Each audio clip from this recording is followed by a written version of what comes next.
How's it going, everybody? Welcome to the channel. This is Big Daddy Dave, and this is the live stream post episodes 20 and 21. How is everybody doing out there tonight? I hope everybody's having a fantastic day so far. I saw the Crimea River and Dust Bunny out there. How are you two doing tonight? Hope everything is going great for you. Is there anybody else out there besides Crimea River and Dust Bunny? Just give yourself a shout out in the chat. Let me know that you're out there.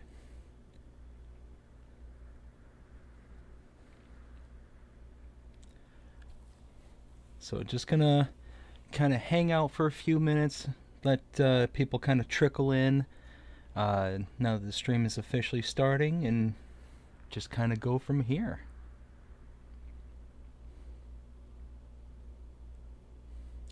Family's doing fantastic. We just put the little one to bed just a few minutes ago, and she's conked out already and catching a few C's, and the missus is retiring and starting to relax herself and just hanging out.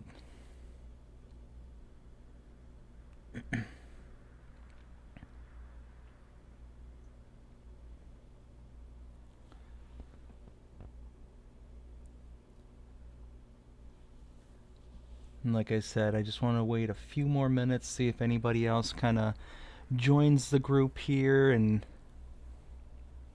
before we get going with the gameplay footage and get going with a few things I kind of want to discuss in tonight's live stream.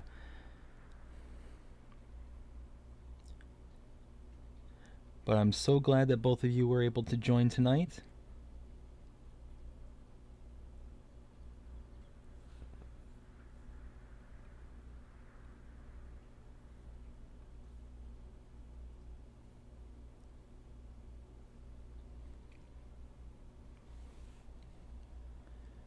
We'll go ahead and give it one more minute before I kick us off.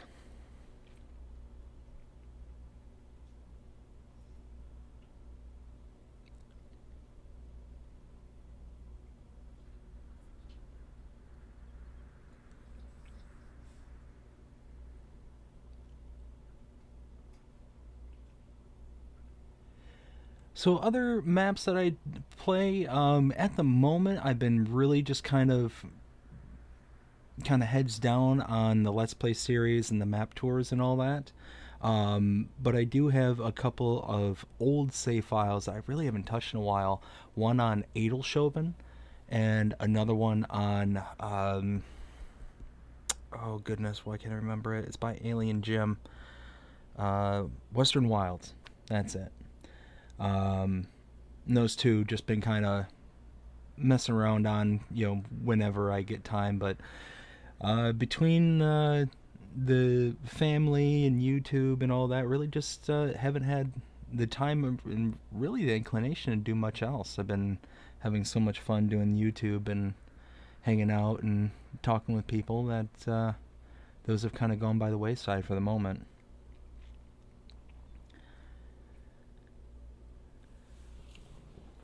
Alright, so a couple minutes has passed, so I'll go ahead and kind of go ahead and get started. First off, I want to mention the channel members. Crimea River, you know this, and Dust Bunny, you as well.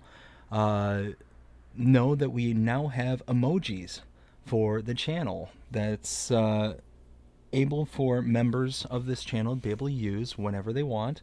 And now we have things like, let me see if I can find them. Just posted one in the chat there. We got the wiggle bottom tractor. We have a happy emoji, a sad, and an angry.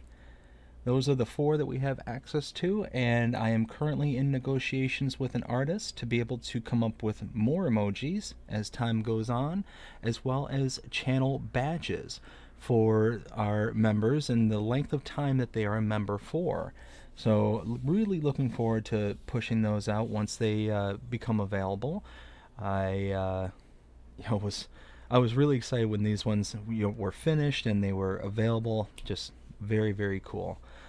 But yeah, so just want to thank all the channel members for being members, and this is just one small step for that. That is the Steiger. That is the Steiger. Yes.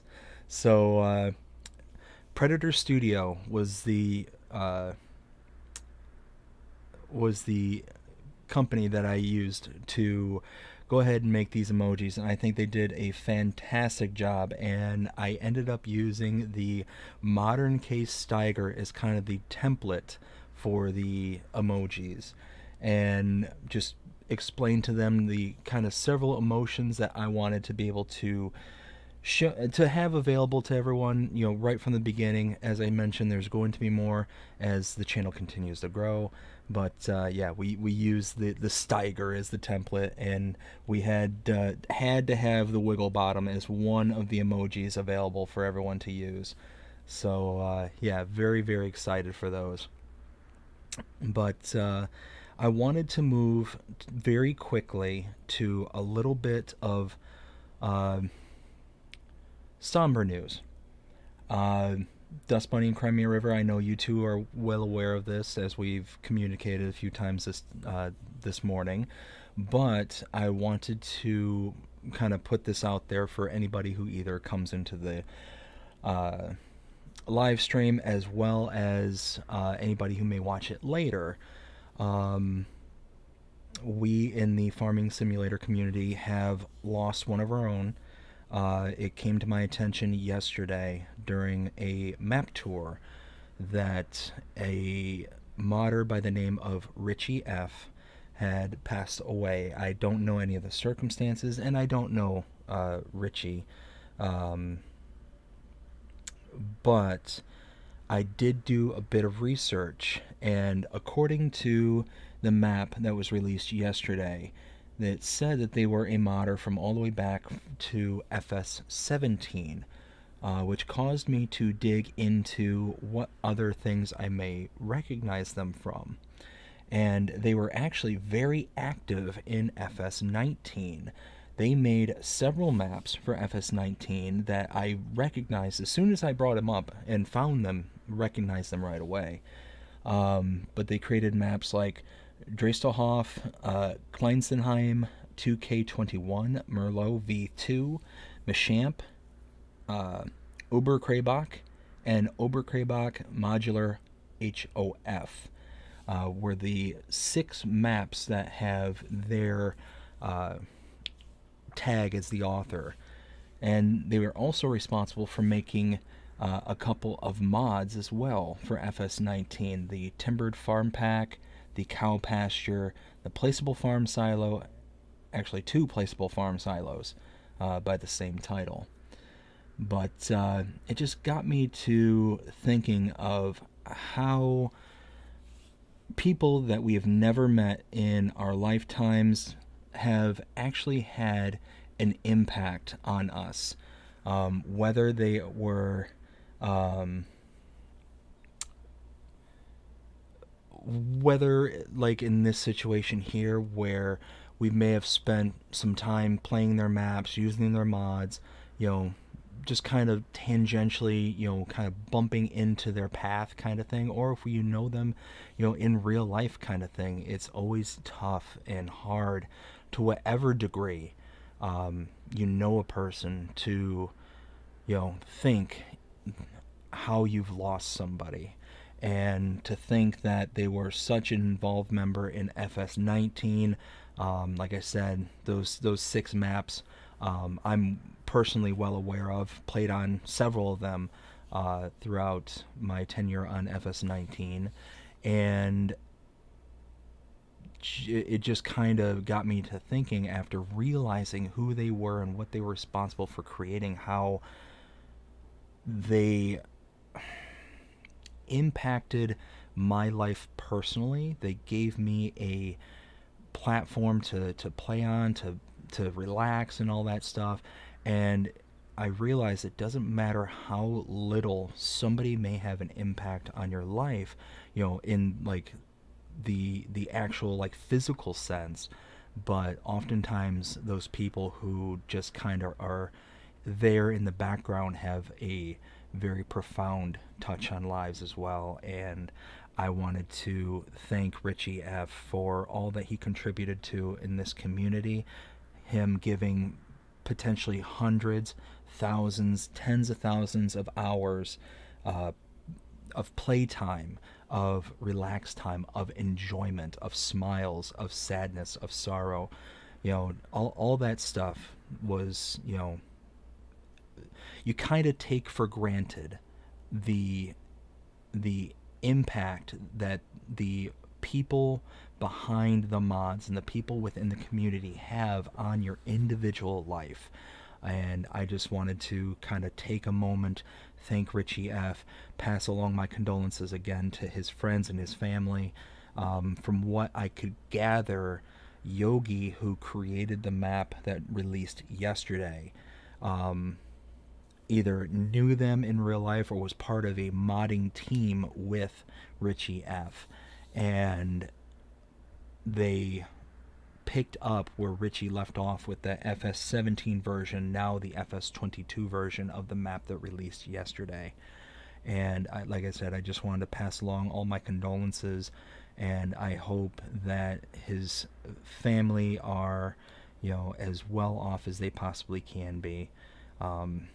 That kind of thing is very, very hard to deal with when you have somebody that you care for in your life is now gone. So if everybody doesn't mind, I'd like to just take a moment to just kind of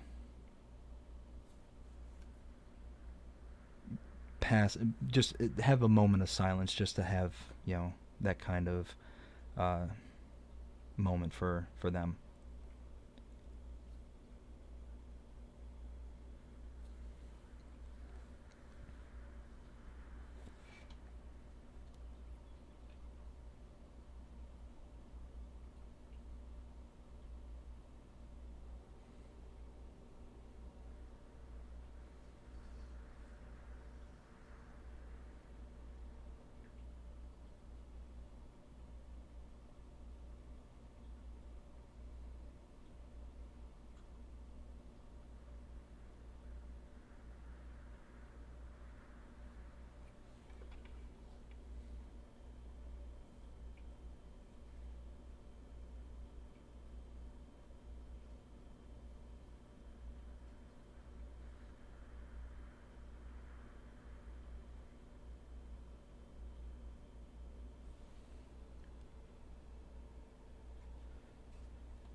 Richie, again, I don't know you, and I want to thank you again for the hours that you have provided me of entertainment, and potentially the hundreds, thousands, tens of thousands of hours that you provided for everybody else in this community. Thank you so much. So, all that being said, I want to try my best to move on, bring the kind of mood back up a bit.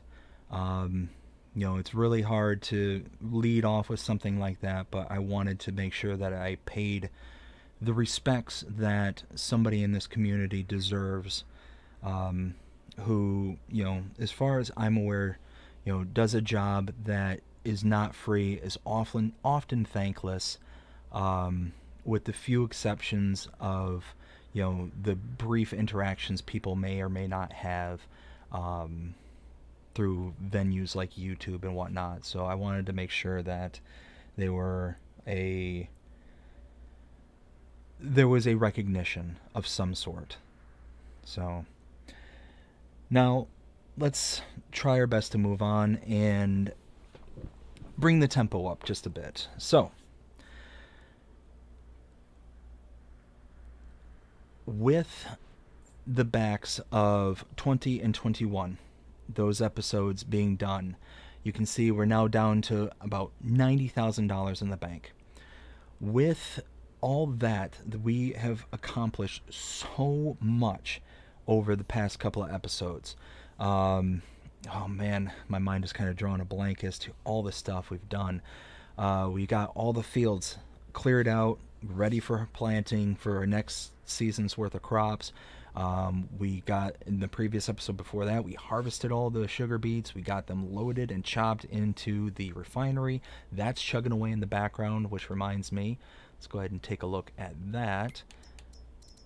So we got the flour mill here. It looks like that chugged all the product that we had in there. We've got down here, oh, let's go ahead and turn that off because that's empty. Yeah, so right now we're just getting as much sugar beet cut as we can process. We got 2,000 liters of diesel, which is then going to get converted into electricity at a rate of 10 to 25. So that's going to be nice, which is then going to be powering our grain mill, which that already has a really good supply of electricity. So that's going to run for a while. We're also creating compost. We're creating pig food, which, 4,000 liters here. We also have another 30,000 liters of pig food here. So yeah, all in all, we are doing very, very well with everything kind of going on. I took on a few contracts, a couple cultivating contracts and a harvesting contract. I believe it was corn. So I'm going to go ahead in the background, kind of start working on those. I think this was for field whoa. Okay. Field 2, yes, and that is... Oh, okay, that's the old field I owned originally.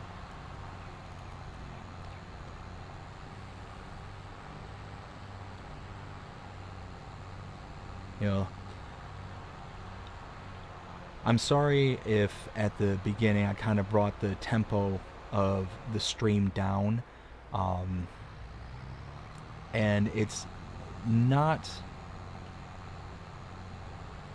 normally my thing to kind of, how do I want to,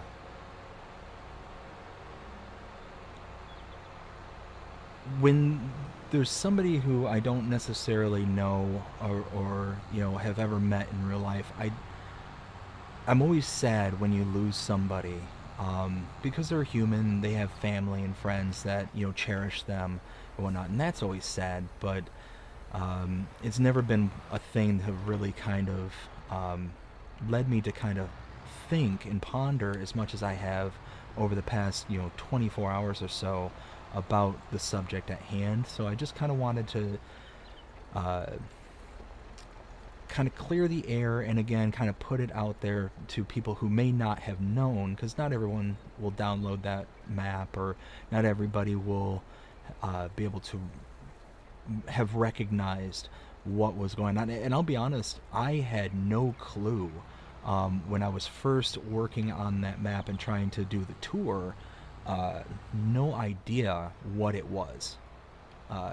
No clue that it was a memorial map to Richie or anything like that. To kind of give you a little background as to how I perform a map tour. So what I do is, I'll check out the mod hub daily. As the mod hub gets updated, eventually, I'll see, okay, well, there's a map that's released. I'm going to go ahead and download it once I get a chance throughout the day, and then we'll do my walkthrough. And during the walkthroughs, what I do is I just kind of make my notes. I've got a big sheet, a template basically, of what it is that I'm looking to kind of highlight throughout the tour. So obviously points of interest, production points, sell points, any kind of special features that I so happen to find, placement of the farm, any kind of animals, all that kind of stuff that is in one of my typical map tours. And as I kind of make my way around the map, I will find the all the kind of key features and make notes as I go. Well, the way that I show in the map tours, that actually the recorded versions, is essentially the same exact route that I take when I do my walkthroughs. So I'm basically making mental notes on top of actual notes, the mental notes being more for the route that I plan on taking for the actual recorded version. of events. So as I'm going around and replaying the video, or actually doing the video, but kind of replaying the walkthrough kind of thing, I got to the memorial, the actual what are those? The vigil kind of thing there at the top of the hill. I got to that last, and still really didn't dawn on me what it was. Yeah, the monument. Thank you, Dust Bunny. It didn't dawn on me what it was, like at first, right away. So I'm sitting there, kind of, going through, not really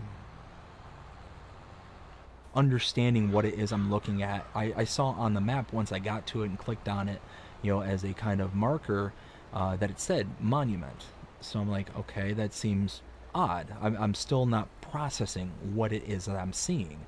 Well, then I translated what was written on it, and the one thing I found that I never realized would be such a powerful tool when I started doing Farming Simulator was Google Translate. Google Translate has been a lifesaver for many different reasons, some of which have been like yesterday's situation where I saw something in a language that I didn't recognize, so I was able to convert it over. Other times I've had conversations with amazing people all over the world. I've spoke to people from Germany, from the Netherlands, from there's oh goodness, where are they from? Switzerland. Just so many different places, and that I never thought in my wildest dreams I'd be, just talking to anybody that wasn't in my immediate zone, kind of thing, my immediate area. So Google Translate has just been, a lifesaver in that regard. So I'm sitting there and I'm translating what it was written on the monument last night. And then after I'd finally translated it and read it back, that's when it dawned on me what this map was. Because I didn't read the description. I don't read the description until like shortly before I actually record the tours. And the reason I do that is because unfortunately I have a real hard time like reading aloud. I can read just fine, and I can read, to myself, all that, but it takes me several iterations of reading something to be able to read it and then vocalize it at the same time. So as I was reading the translation of the monument, that's when it occurred to me, oh, this is a thing. This is not just an ordinary map kind of thing. And that's what spurred me to then go look at the description on the Mod Hub, and that's when when things were kind of confirmed as to what it was I was looking at.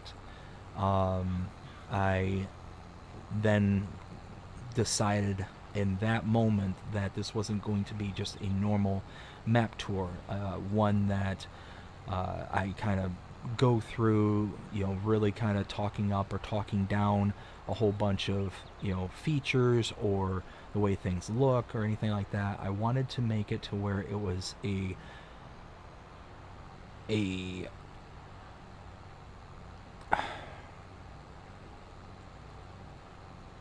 kind of neutral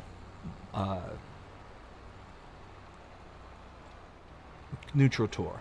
I didn't want to say anything that was like either critical or positive. It was more because it was a memoriam and I don't know the person. It just didn't feel right to sit there and just start rendering my opinion left and right about the map itself, as I would normally at the ends. So it was one of those that I wanted to get the facts out to people, get it as much as I possibly could, but then at the same time be able to, pay the respects that were deserved. So that's kind of how, in a nutshell, my discovery of what that map was and what kind of got me into the kind of headspace of thinking about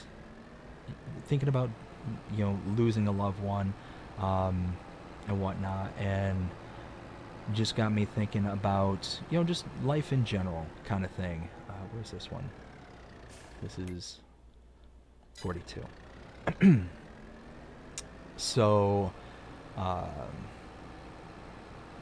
yeah, it was just, like I said, apologize that it was a kind of a somber start to the stream, but from this point on, as I mentioned, I'd like to kind of bring the energy up, bring the, because I don't think that, and this might be just my hopeful and wishful thinking, I don't think anybody who is a creator of this kind of content would want people in the community to really kind of reflect and feel poorly, because they're bringing us a item that is meant to bring joy, is meant to bring smiles and laughter and all that stuff, is meant to entertain. So I think that it would be a better reflection to be positive, bring smiles, bring joy, because I think in the end that's what all modders for this community is looking to do. And again, that might be my wishful and positive thinking, more than anything, but I don't know. It's just kind of how I view the situation and kind of try and go about life, I think, is, the kind of way that I approach things. I tend to try and be a, positive person, and it's one of those that I think would better serve the memory of Richie, is to be positive.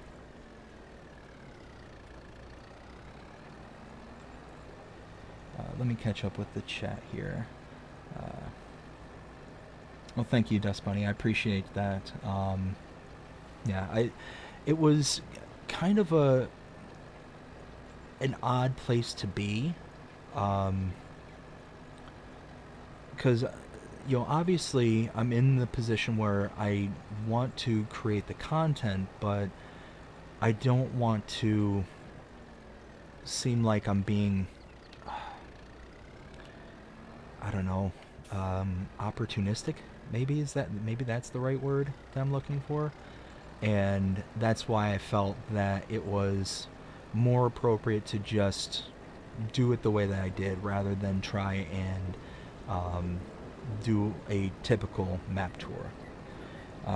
Crimea River, never apologize for paying respect to somebody who has passed, no matter if you knew them or not. Thank you, Crimea River. That that makes me feel better. Knowing that there's people out there who kind of share the same position. It's, like I said, it's kind of a weird position to be in, because my job is, on YouTube, is to create content, but I don't want to be that kind of creator who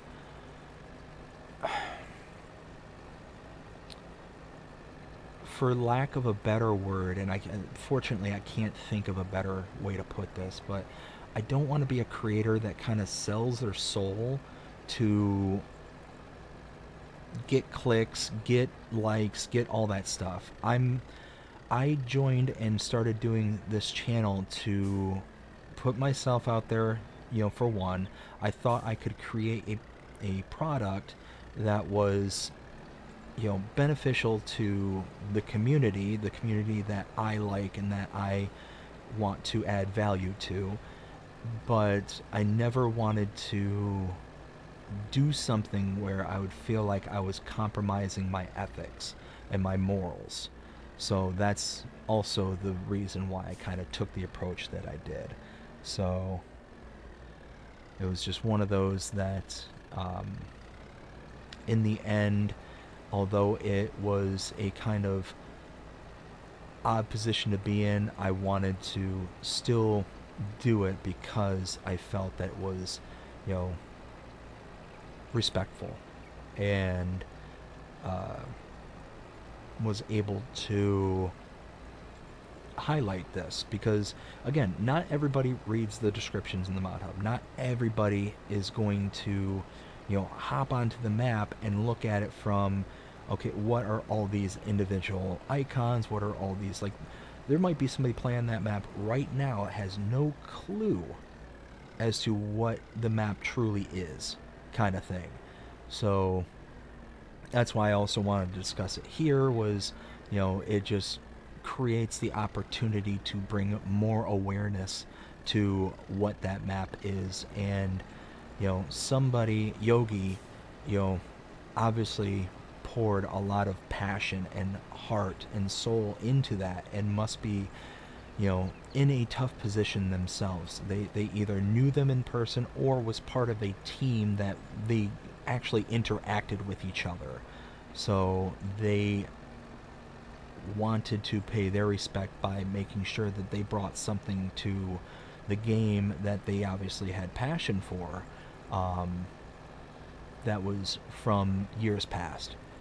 So yeah, it was just one of those. Thought that was a good way to kind of put it. Well, thank you, Dust Bunny. I appreciate it, and thank you, Crimea River, as well. Um, like I said, I don't try to be. I try to, above all else, try to be moral and upstanding, um, which is why I take the approach of things the way I do. More than just like the map tour yesterday. Just, you know, in general, you know, I don't try and, you know, for lack of, again, better words, try and push something onto people that I don't feel brings value. You know, so the like the channel memberships and whatnot. You know, I wouldn't have started memberships had I not felt that I could bring additional value to the content and to the channel, you know, otherwise. You know, and kind of things like that. So it's just one of those kind of, you know, I follow my morals and ethics sometimes to a fault. You know, and what I mean by that is, you know, if I were to ignore them, then I could potentially, you know, do more things, do bigger things, and all that stuff. But I know that my parents raised me better. They raised me to, you know, be conscious of not just what people would think of me, you know, to my face, but, you know, it's like the saying, you are not necessarily judged by the people who are, you know, in the room with you, but you are judged based on the actions that you take when nobody's around. You know, when nobody's there to tell you that you're doing something wrong, kind of thing. So that's kind of how I always try to live my life, is to think, you know, how would I be seen, you know, based on the actions that nobody sees. So, and I've kind of let that kind of drive me as, you know, as a person, as an individual.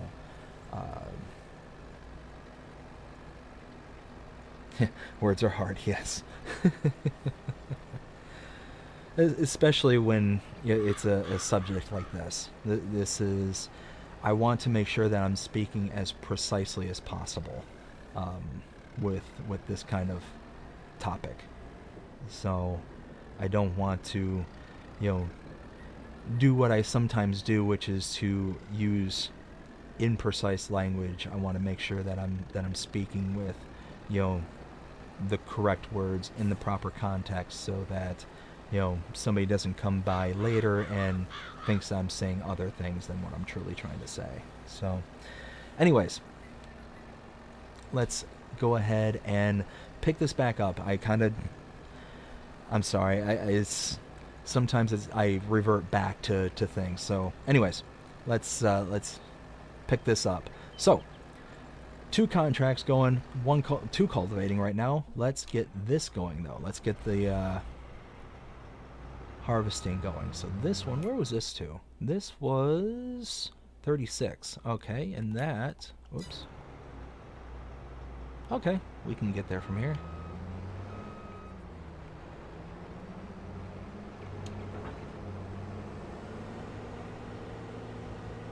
So what we need to do from here is we're just going to drive the tractor out. We're going to go ahead and, the harvester out there, we're going to set them up to work. I will bring over the other set of equipment to be able to unload. And from that point, let's see, we'll go this way. Oh, this is brutally slow. 12 miles an hour with the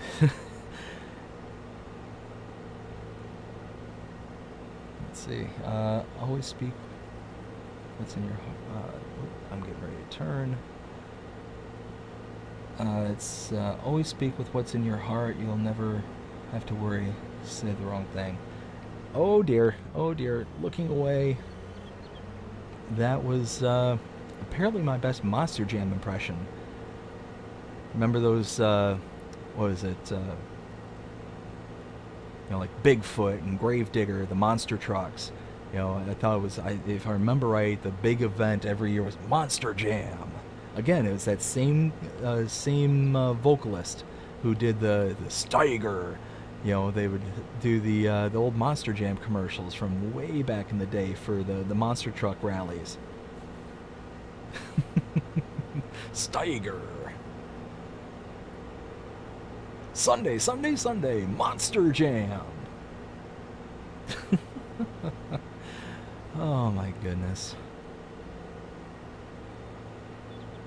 The Green Monster. Oh man, that one. I'm trying to. Was that Gravedigger, or was that another one of the? I remember Bigfoot, Gravedigger, and oh goodness, I can't remember any of the other ones. I remember my father, he took me to one of those monster truck rallies when I was a little kid, and I just remember being just so enamored with seeing this giant truck doing backflips and doing all sorts of just crazy. This was in Detroit. Well, it wasn't Detroit. It was technically the Pontiac. Was it the Silver Dome? Or it might have been the Palace of Auburn Hills, there in Michigan. And yeah, I remember just having an absolute ball watching that growing up. When you're a little kid and you're seeing these giant trucks and just hearing all the noise and all the stuff that's going on around you, it was just a boatload of fun. Let's go ahead and get that going. Perfect. So we'll do this.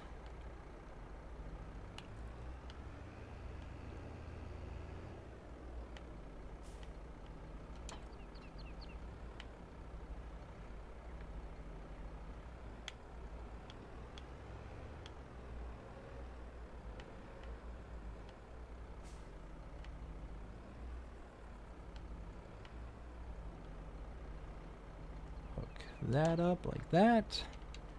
Disconnect. Whoops, wrong way. Alright, now we're going to take all this stuff over to that field as well. After the brutally long drive, it's not long, but it just feels like it takes forever to get over there in 12 miles an hour in that harvester. I always regret every single time I have to use the Deutz-Fahr harvester just because of how slow it is. And then you get those contracts, not necessarily on this map, but you get those contracts where the harvesting is like on the other side of the map from where the machine actually spawns from. It takes forever to get over there. And of course, the harvesters, for some reason, they never want to work with the AI workers. So you can't just well, I can't say you can't, but oftentimes you can't get them to go over automatically where you want them to actually go. So you have to always babysit them yourselves, or they'll get hung up. And especially like the Deutzfahr there, I don't know why that one acts the way it does, but it always seems to want to get hung up on every little thing, regardless of what map you put it on. Let's see. Dust Bunny, I'm 5'2" and always thought it would be cool to sit in one of those monster trucks. Of course, I'd need an elevator to get in. Oh no. Oh, that was that was good. That was pretty good, Dust Bunny. Thank you for that. Oh, I mean, it would just be cool for anybody to get into one of those.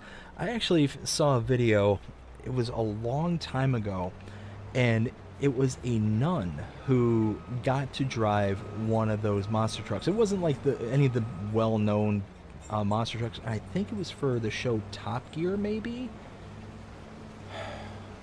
Is either Top Gear or the Grand Tour, but the nun had gotten into the monster truck, and there's the kind of pilot, the normal driver, who is sitting there explaining to you, this is the accelerator, this is the brake, you gotta work the steering in such a way to be able to do X and Y, because it wasn't like normal steering, it was like the lever steering kind of thing. So he was like showing her, and it was hand, all acceleration and braking by hand. So you had basically these two joysticks that you would work, and you'd push forward on one to turn in one direction, you push forward on the other one to go in another direction, and then you'd have your kind of squeeze handle for the gas and squeeze handle for the brake on both of the hand triggers. And they did that instead of a steering wheel for different reasons, I would imagine. But he's trying to teach her how to do this. Yes, it was Top Gear. Thank you. Yes, that is an amazing show, and I miss it so much. I feel like they're trying to recapture the magic in the Grand Tour, the show that's on Amazon. And to a small degree, I think they have, because it's the same three hosts that are doing the Grand Tour as they were doing the Top Gear. But there's also something about it that just seems to be lacking, and I don't know if it's something like the Stig, the kind of race car driver element that they had. Like, there was all those kind of factors that were in Top Gear that are not in the Grand Tour, and it's like they're trying to recapture the lightning kind of thing. And don't get me wrong, I love the Grand Tour. It's a boatload of fun, but there's just certain things I just feel like are just missing from it, kind of deal. And that is it for this one. Let's see, that's being harvested, that's being worked on. Let's go ahead and open and open.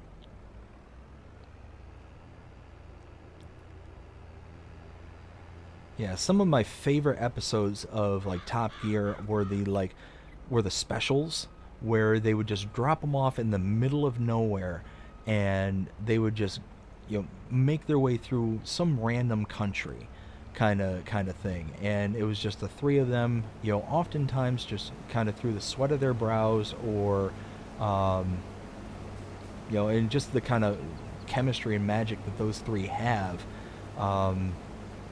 trying not to kill each other. Cause I don't know, it's just one of those, like, you could tell like there's a friendship amongst them, but you could also tell that there's a kind of animosity between them as well, that I don't know, it's one of those that especially if you watch some of the, like, I've been noticing them popping up on YouTube here lately, probably because I watched one video and then all of a sudden I got pushed a million other ones that were similar to it. But kind of the hazing and jokes they play on each other, kind of both behind the scenes, but in front of the cameras and all that stuff. And it's just, you can tell that there's times when there's a genuine, like, they're genuinely upset over something that happened, but then there's other times, like, you can just tell that they're kind of hamming it up, but still, like, they're still kind of, perturbed at each other. And it's just a fun time.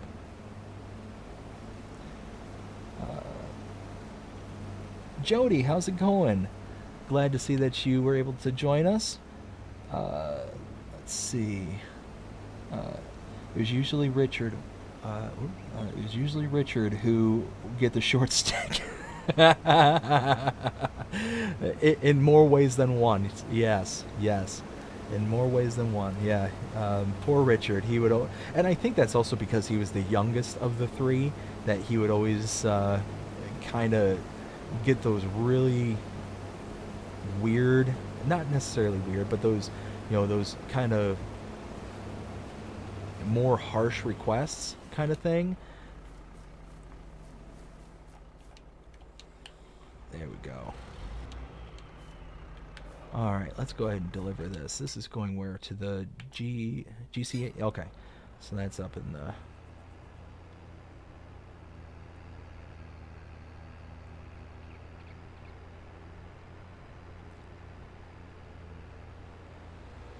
Jody, glad to hear that you're having a good day so far.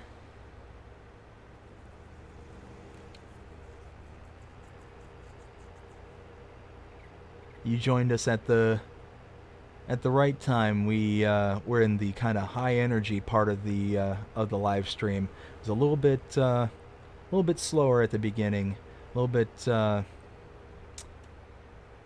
what's the right word? Well, somber, I think was the right way to put it earlier. But as I mentioned earlier, we moved on from that, and we're going to go ahead and continue this kind of high energy, talks like Top Gear and Grand Tour and things like that. But oh,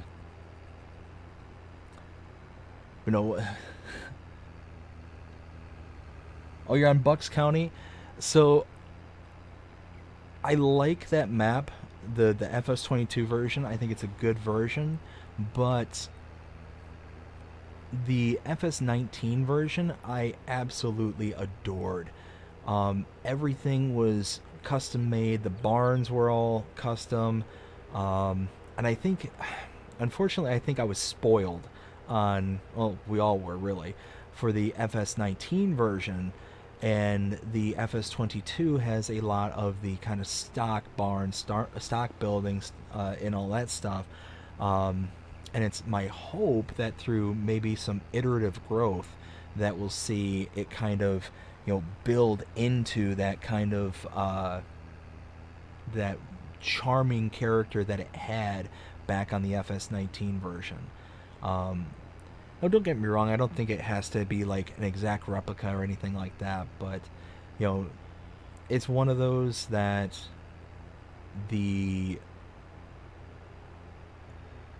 when you have a map from one year to the next, I feel that there's a very fine line that needs to be walked, and that line is, on one side of it you have the kind of, well, we're going to go with the same exact map as we had last year with no changes. It's going to be, kind of a, copy and paste kind of thing. And personally, I'm not a huge fan of those kind of things. It's like, okay, well, I should play last year's game if that's, the kind of copy and paste mentality. But then you kind of have the opposite end of the spectrum of, well, everything's this changed, everything's new, new buildings, new productions, new everything kind of thing, and there's none of that charm that was garnered from the original map kind of thing. So it's kind of a 6 of one, half dozen of the other kind of thing for me when maps from previous iterations come out. And really, I kind of take that kind of stance on any kind of game, not even necessarily Farming Simulator or anything like that, but any kind of game that is an iterative game. You know, you've got that kind of iterative growth. And the example I used in the last live stream, I think, was the NHL series by EA Sports. The NHL game eventually turned into a roster update, year in year out iterations, for an extra $60, and nothing was changing year in and year out. And eventually, me personally, I just stopped playing it. This was the first year, and I was day one of that game releasing. I was either out in the stores buying it at midnight, going to Walmart, to buy the game. And I was like that for years. I had been buying and playing that game probably since 1994, when it really started to be released and get popular, kind of thing. So it was just one of those that once it stopped being a kind of iterative growth in the gameplay and more of a just roster update, that's when it kind of lost me. But yeah, that's just how I kind of take the approach of new maps to Farming Simulator 22 that are from previous iterations. Oh man, the chat has really moved.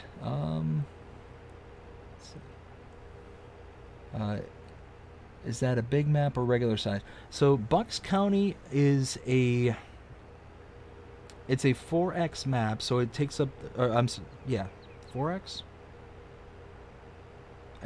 Sorry, my brain just broke there for a second.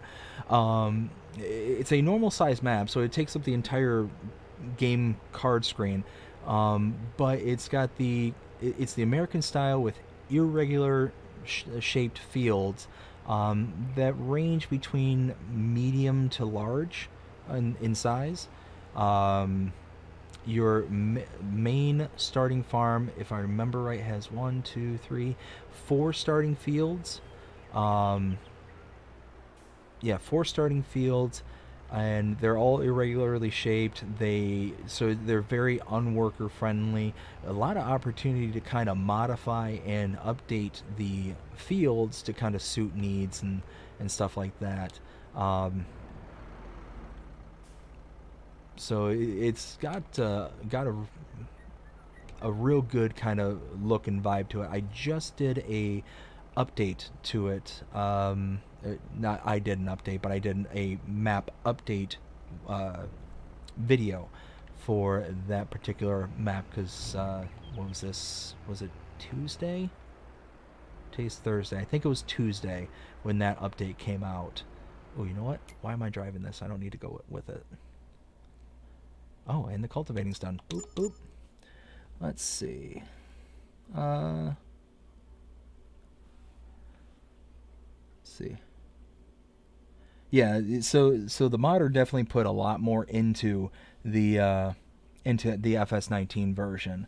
But like I said, that's what makes me kind of hopeful that eventually they'll kind of, through iterative growth, because I know I remember this from FS19, that modder, I think it was TNT Modding, actually got into a fair bit of trouble on that map.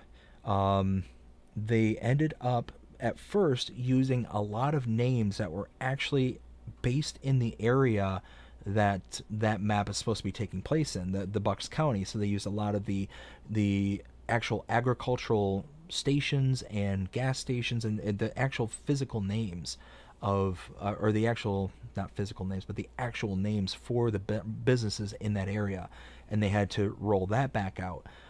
So they basically deplatformed it from the mod hub, and then he made all the changes, and then once all the changes were made, then they put it back up.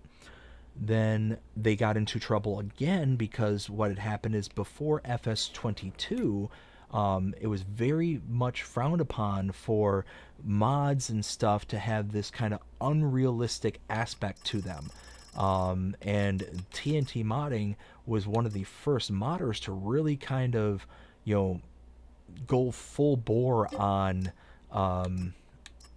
on the unrealistic kind of modding standard.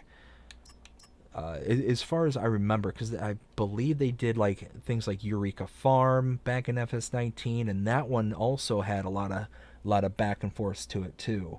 So it was just one of those that they had to basically pull each one of these maps off the mod hub like several times to be able to get them compliant with what Giants was looking for at the time. So yeah, like I said, I'm hoping it's one of those that through iterative growth it'll get back to the kind of quote-unquote glory that it had, in previous days. Forge, how's it going, brother? Hey, glad to see that you're using the emojis. That's awesome. Let's see, Dust Bunny, not sure, but I've heard that some of the older barn sheds, etc. in FS19 are difficult to duplicate in the FS22 Giants editor and or Blender programs. That's, you know what, that's certainly possible. That might explain why so many maps that are those kind of from years past aren't really getting that same kind of treatment.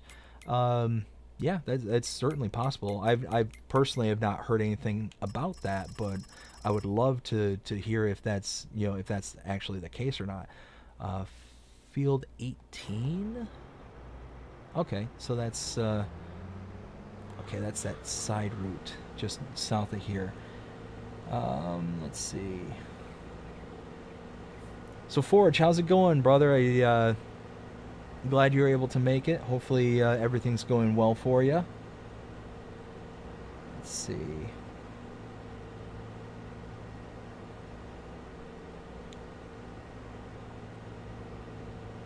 So Jody, have you actually been able to harvest onions? Because I had somebody reach out to me via messaging earlier this week, and they said that the tools that are used to harvest onions didn't work for them, and I had pointed out to them that there was specific mods, like specific harvesters that were required to be able to harvest the onions and the carrots, and they had said that there was still an issue trying to harvest those products. So I was just curious if you were actually able to get those to work, or if it's like an actual like universal issue. Oh,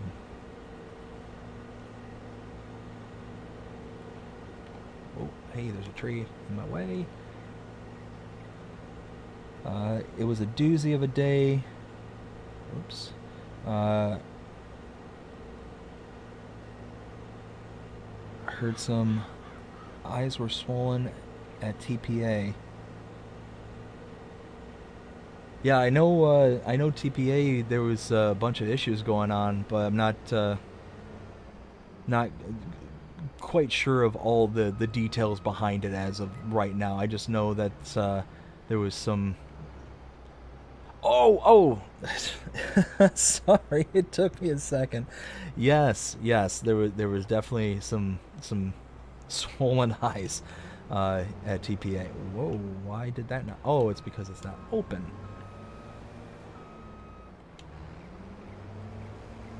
There we go.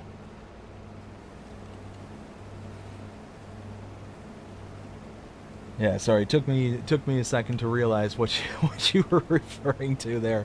Yeah, unfortunately, I wasn't able to make it out today, and I feel awful about it. I had a meeting that got rescheduled, and it was outside of my control to be able to move it out, so I wasn't able to join everybody.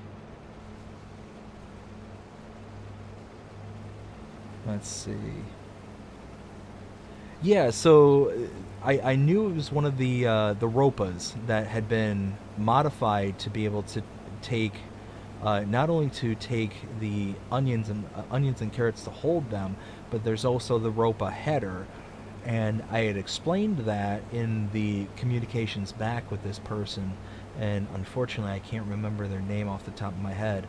But they said that they tried the modified versions and they were still having issues.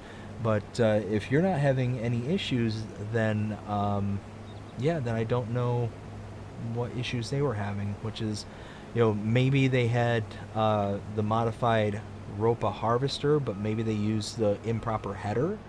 That's always a possibility. Maybe they just grabbed the normal header for like sugar beets, and that obviously that header isn't going to work. It'll attach most likely, but it won't actually harvest the onions or carrots because it's not modified to do so.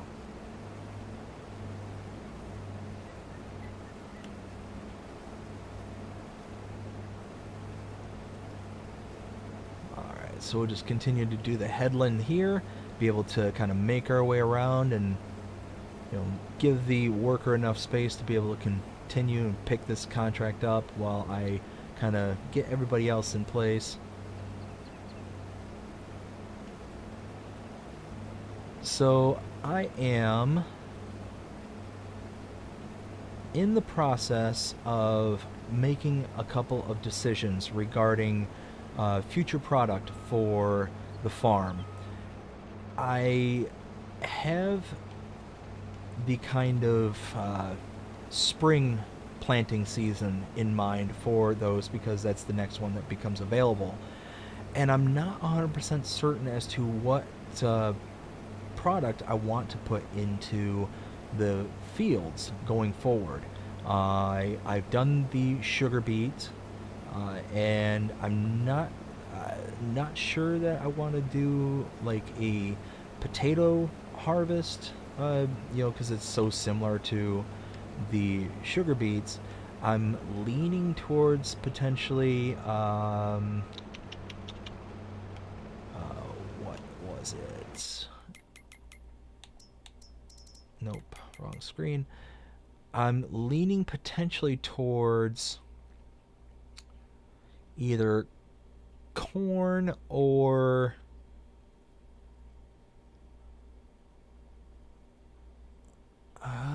either corn or soybeans is kind of what I'm leaning towards for the next harvest. But I'm not 100% sure. What do you all think? Is there kind of a preference as to what you all would want to see, or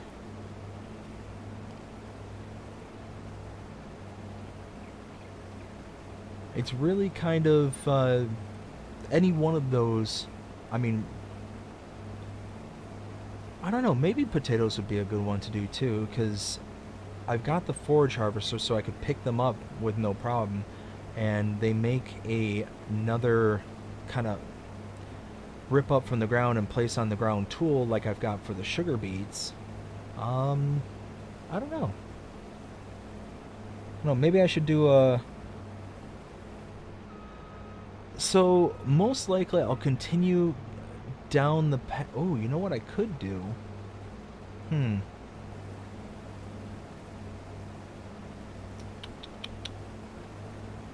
It's one of those... I don't think I necessarily need to sell products anymore like I did at the beginning. At the beginning of the Let's Play, I was so cash strapped that I was basically just getting whatever I could to be able to sell it on and be able to make my next steps in growth. But now I think I'm to the point to where I can start either utilizing these products for productions, like you saw the last contract I did there with the corn. I just loaded into the flour mill, so I can produce additional pig food, additional stones, additional flour, all that stuff. So I think that's kind of where I'm at now, is being able to actually utilize those products for the actual productions on the map. So here, you know what? Let's try something here. I just found this the other day.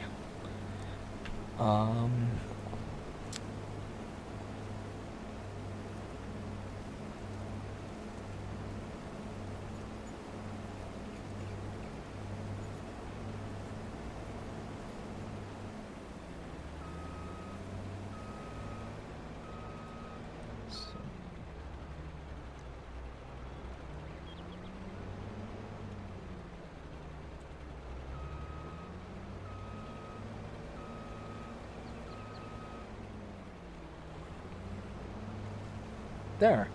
I just learned a thing this morning, and yeah, we'll see what you all think.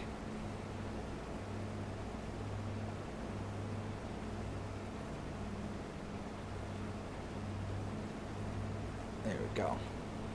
Alright, so now that the worker is going and they have enough room with the headland, let's go ahead and grab this piece of equipment.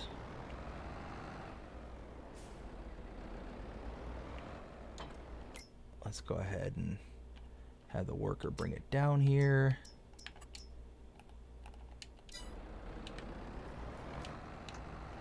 And this, where is this going? 46? 46, whoops. Oof. Alright, that's a little ways away.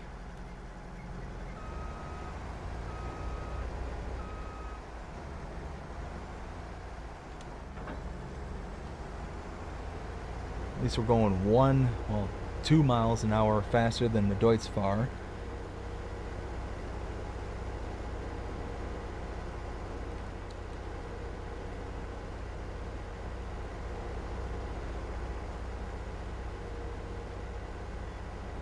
So Jody, you're playing on Bucks County. Is there anybody else that's got any other good maps that they're playing on at the moment? I know Crimea River, you were trying that new map out, the Australia map. What do you think of that one so far? I'm rather curious. I personally, when I did the map tour, I actually really enjoyed the kind of different approach that was taken. It kind of reminded me a lot of how New Lands by Gwendol, how that map kind of started out, where it was kind of not a farming map per se, as much as it was just a different approach as to what you can do with this game. So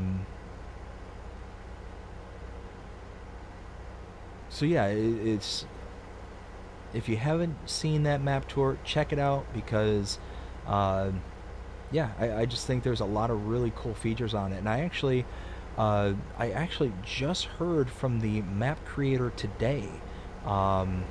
They saw the map tour and made a few comments, and I guess there's a few Easter eggs that are dotted around the map. So I actually re-downloaded the map, and I want to kind of check them out to see if they're kind of obvious Easter eggs, or if they're more like to the local area, because I know that map was based off of a real life place. So it's one of those that I just want to see if it's, you know, kind of a noticeable thing. If that makes sense.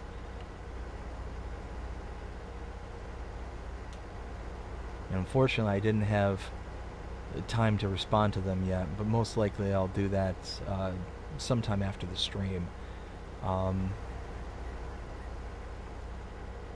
it's actually kind of funny, because doing this YouTube channel, I've actually had the opportunity to speak to some of the modders of, you know, of maps and whatnot, because I mainly I don't do equipment reviews or anything like that, like tool mod updates, like a Mr. Sealy P, or like Looney Farm Guy. And by the way, Dust Bunny, thank you so much for pointing them out to me. That YouTuber, Looney Farm Guy, really cool. Really like that one. To be able to have that kind of in-depth look at each individual mod, and be able to, you know, focus each video on that. I actually really like that format, because there's some mods that really kind of grab my interest and make me want to kind of lean into them, and then there's others where I'm like, that really doesn't, you know, fit my kind of gaming style. It doesn't really suit my needs or anything like that, so those ones I kind of brush off. And when I'm watching a map, or not a map, but a equipment review from like a Mr. Sealy P or a DJ Goham, because they're so big, there's all the mods that release for that day, you know, it gets a little frustrating from time to time to, you know, I should probably install that fence again. There we go. It gets frustrating to have to sit there and, you know, fast forward to the tool that I want to see and see in more detail. So thank you for pointing out that specific channel, because that has already been very valuable.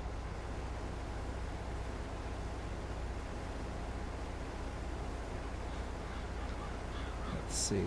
So far, oh, looks like soybeans and corn are neck and neck at the moment at 50-50 for the poll.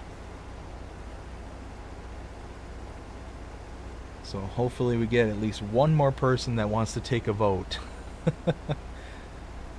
Because right now we've got 2.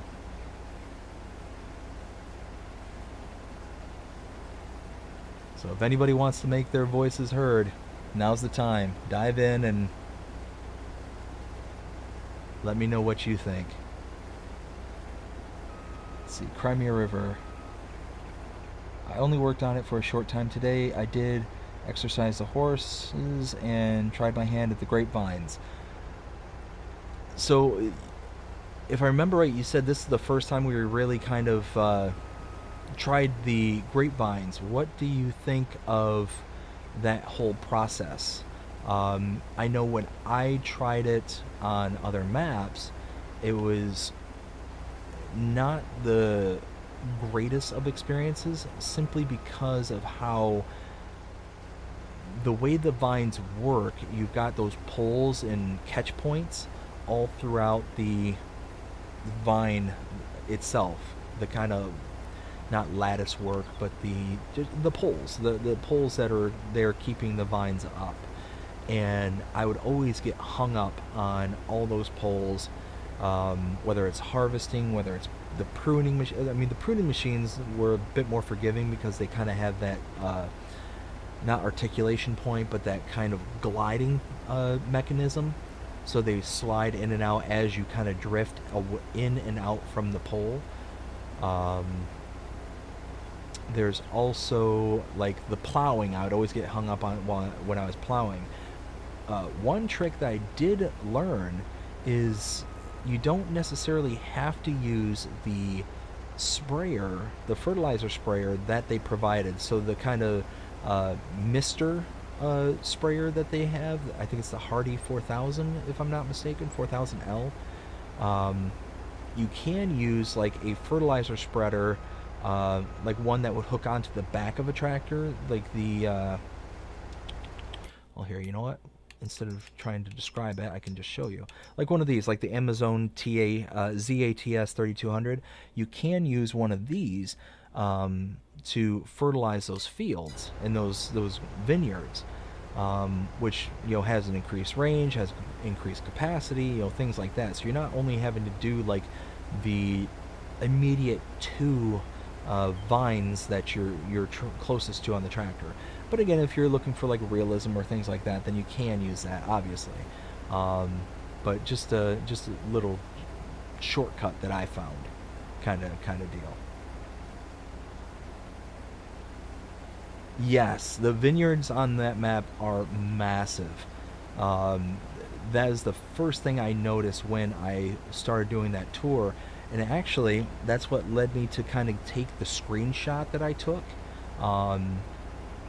So, you know, again, shout out to Mr. Sealy P.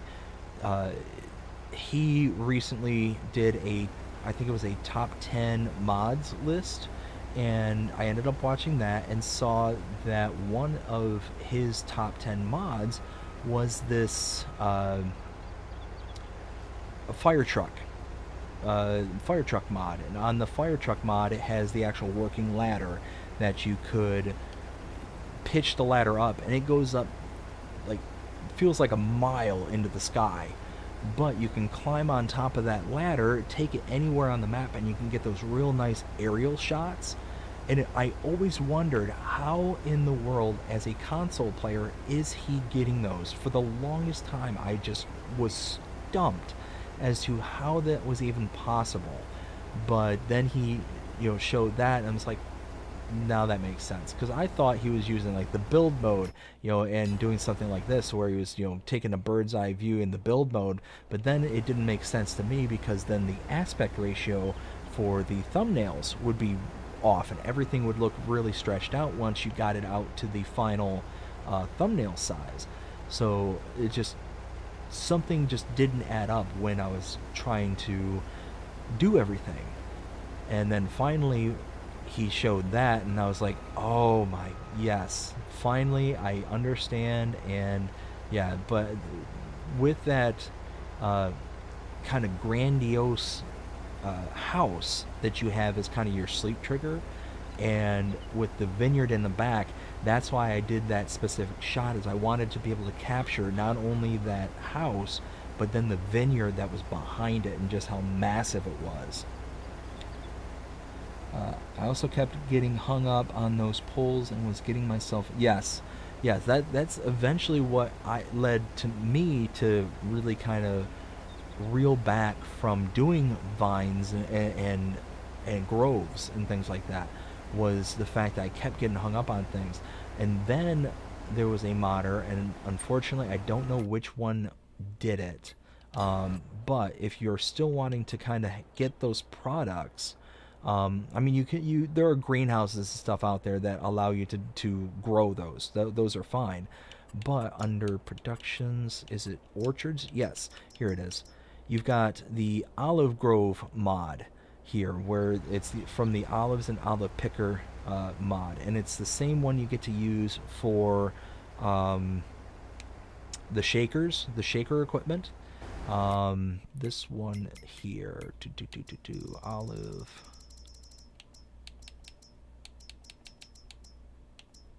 Yes, here it is. This kind of olive picker that is actually built into maps like La Coronella.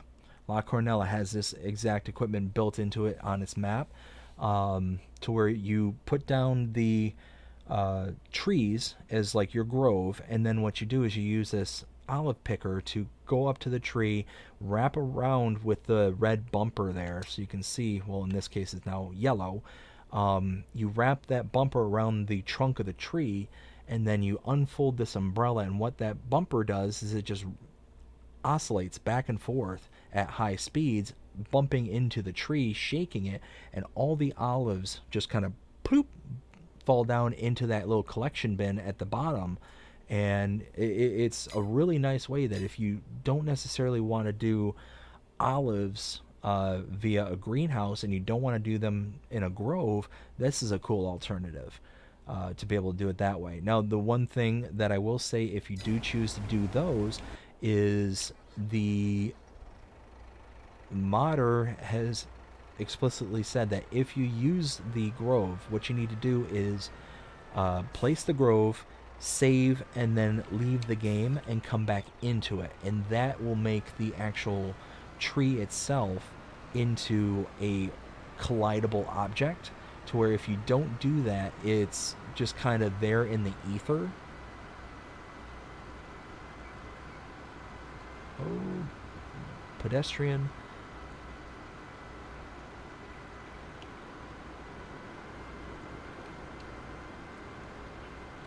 But yeah, it's really kind of the cool thing, again, about this game in general, is with the mod hub, it really allows the individuals that are involved with creating mods and whatnot to kind of see a problem, analyze it, and then come up with a solution. So for those of us like myself who don't necessarily like doing grapes and olives the traditional way that Giants has kind of put them into the game, they've got the greenhouses that you can just grow them and still have access to that product.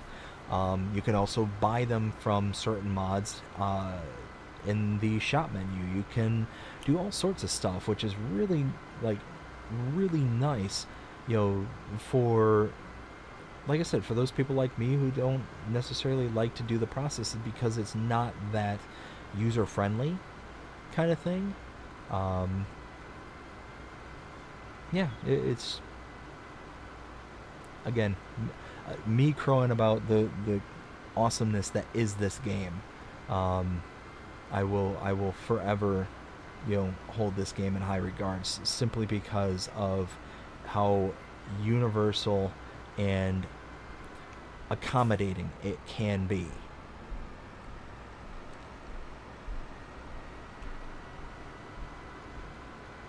What tractor is this? This almost sounds like an electric tractor for some reason, but I don't think it is. No, it's gas powered. Just sounds really whiny, like an electric tractor would be. That kind of electrical whine. And you know what? I don't know why I drove this by myself. I could have just sent a worker to do it. Anyways, pop this here, and I'm guessing about now. Ooh, 94. Let's unload. I'm missing a bit of product down here too.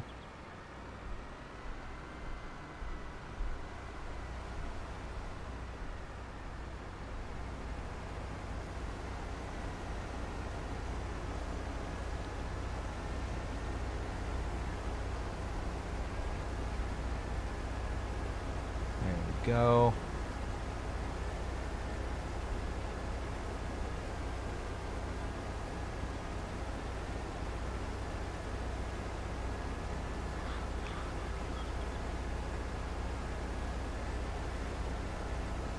So we'll finish unloading this.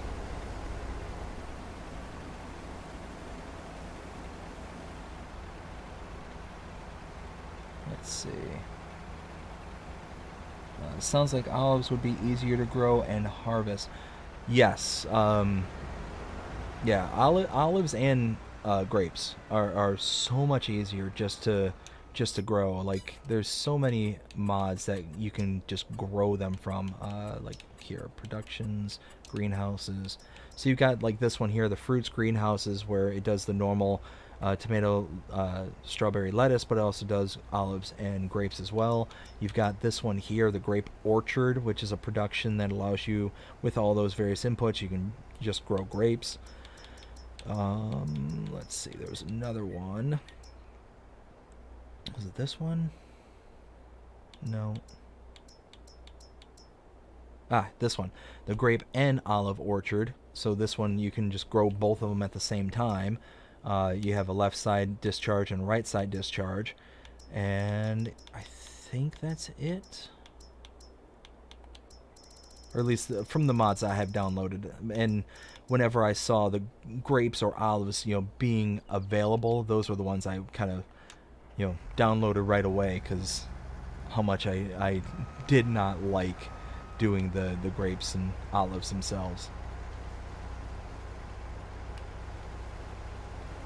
And it was actually that map I mentioned earlier, one of the side maps I do for personal pleasure, the Edelshoven. That map there has, it's actually one of the first maps I've come across in FS22 where almost every single facet of Farming Simulator is available on that map, with the exception of sugarcane. It's one of the few where there's already grapevines, there's already olive groves, there's already not wood chips, poplars. Yeah, there's so many of the like base stuff that's actually available right away, rather than, you know, you kind of building up to it. You can purchase a dedicated plot that will have that that stuff in and ready for you. Ooh, and I need to unload that harvester now too. So where's this going? This is going, oh, the cereals. All right, well,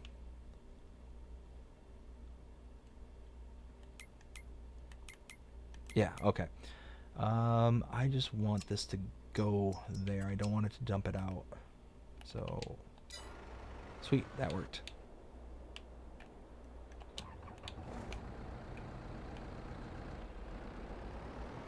Let's go ahead and unload this, and then we can get the third harvester working.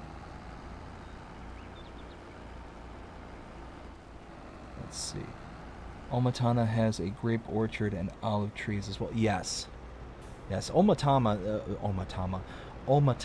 is, yeah, she's a great modder. She does an amazing job of, like what I said before, where she examines an issue that a lot of players are having and then comes up with the solution for it. So a perfect example I can remember from back in FS19, she made the Slurry Yard mod, which allowed you to sell both slurry and digestate.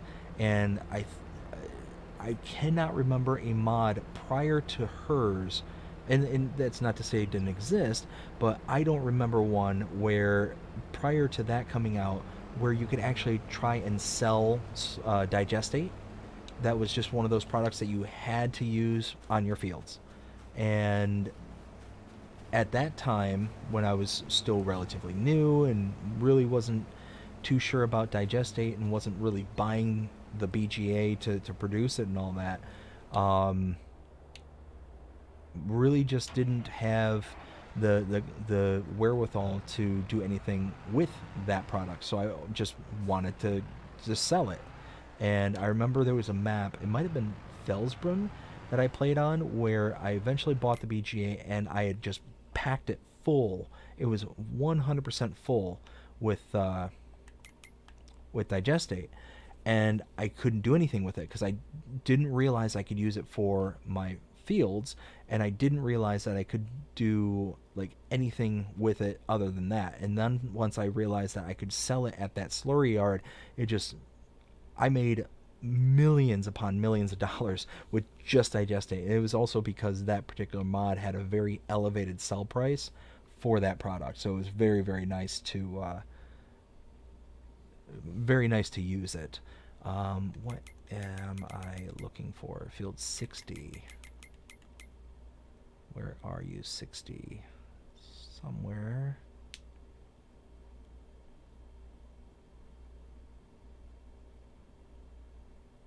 Why am I not? No. Oh, there it is, right there south of the farm. Alright, cool. Well, let's do this. Let's go.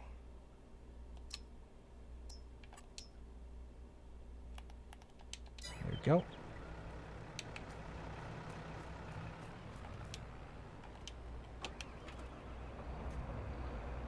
Is it just me, or does that header trailer just not seem like the right size header trailer for this header?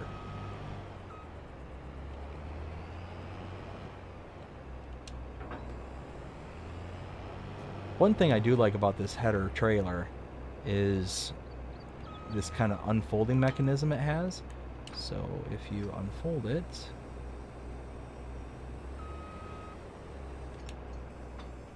and you can see how it just kind of slides open like that, and now you can load your header directly onto it.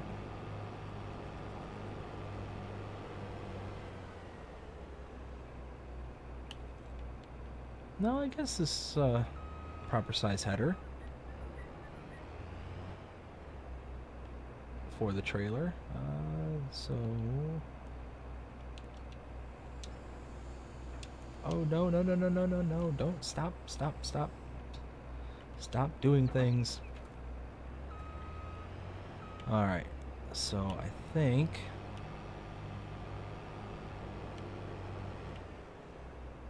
all that will work.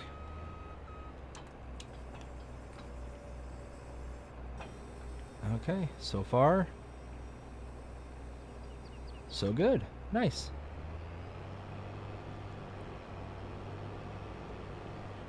That's what I thought too, is it just seems short, the header trailer, but I mean, it's working. I'll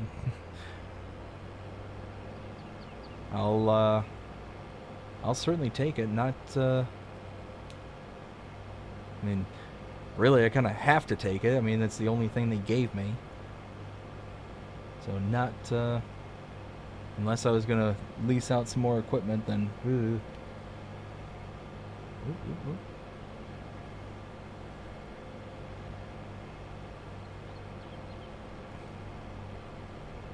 I really need to stop driving and reading at the same time. So, looking over at my screen here, it looks like corn is the winner. Looks like it got 2 out of the 3 votes. So that's nice, awesome. So maybe I'll do maybe I'll plant some corn there on the 2 fields that had sugar beets. You know, I could do. That's something that could be done. Is maybe a nice silage harvest with the corn. I don't know. I'll have to give it some thought and see how I kind of want to progress from this point. But yeah, this field here is going to need to be replanted. It's all, you know, up to its, you know, final stage of, you know, planting until it actually becomes planting season.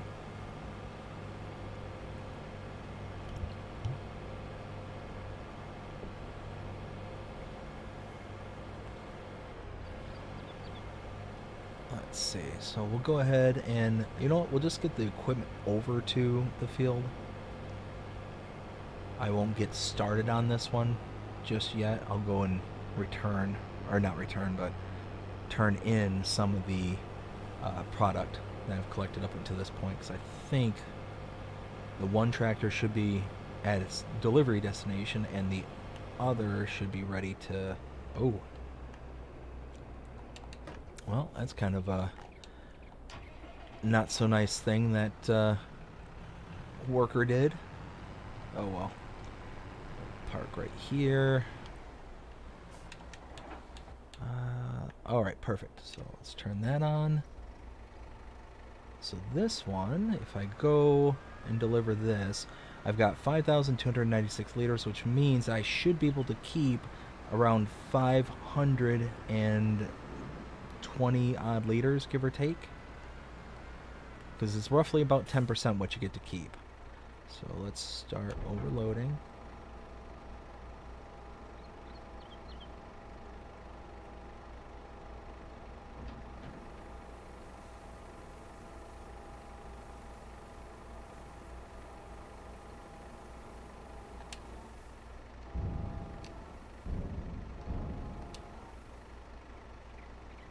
Oh, we got 2 contracts of sunflowers going to the same place, don't we?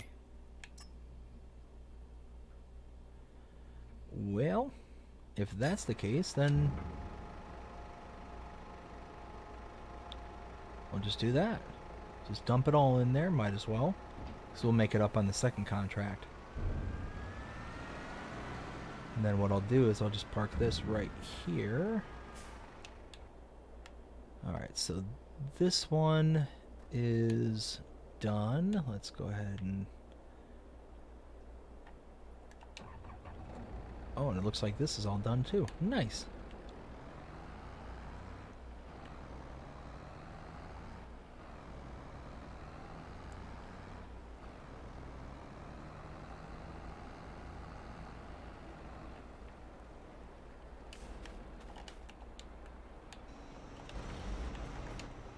Oops, why did I do that?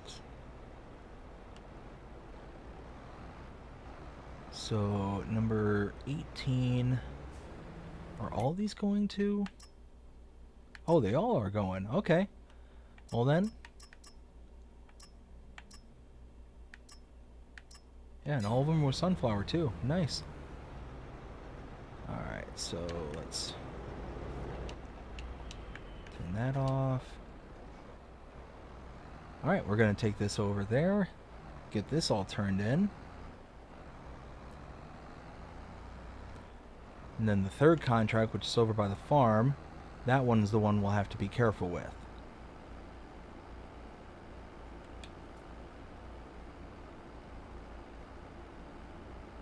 Ooh, feels like this tractor's a bit drifty. Maybe it's just me.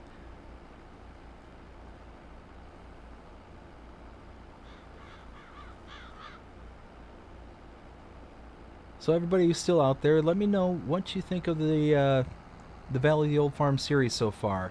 Is everybody enjoying it? Is there anything that anything so far that you would like to kind of see either continued or feel free to give me some feedback when it comes to the Let's Plays or anything like that, because it's one of those that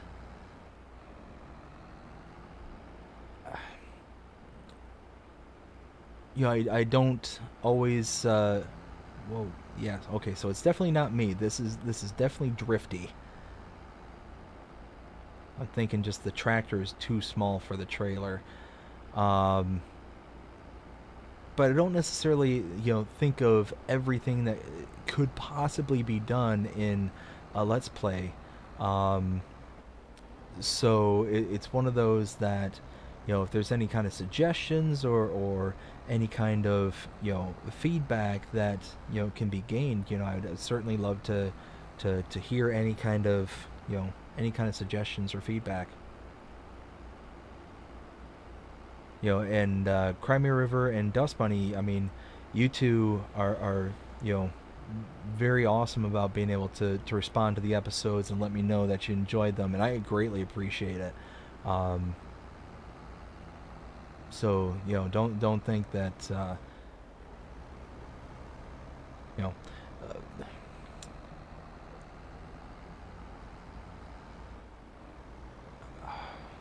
sorry, I just kind of trailed off there.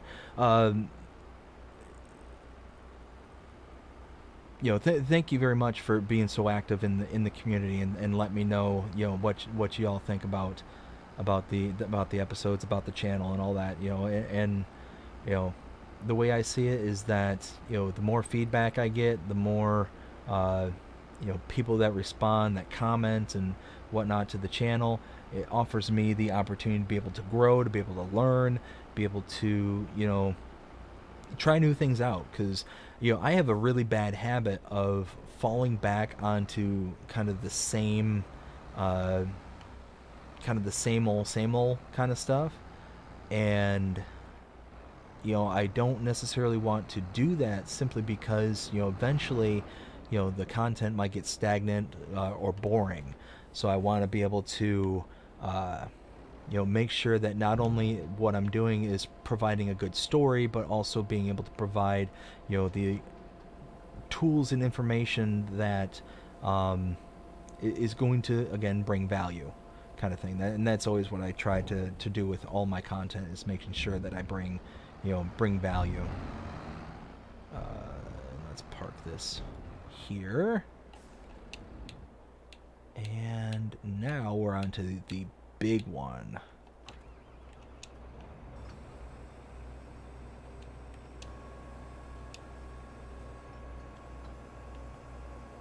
Do that.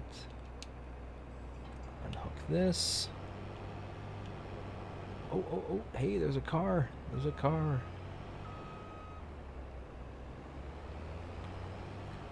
Look where you're going.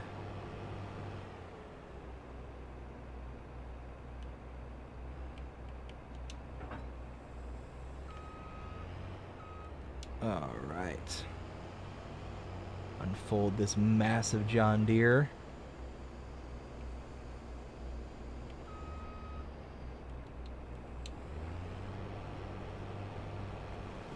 And there we go. We'll make us a big old headland and then start letting the worker do their thing. Let's see.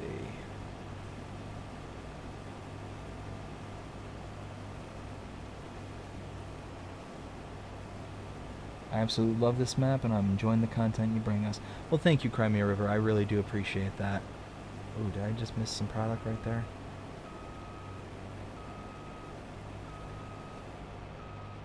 I kind of drifted away from the edge just a bit. Yep, there it was. Not much, but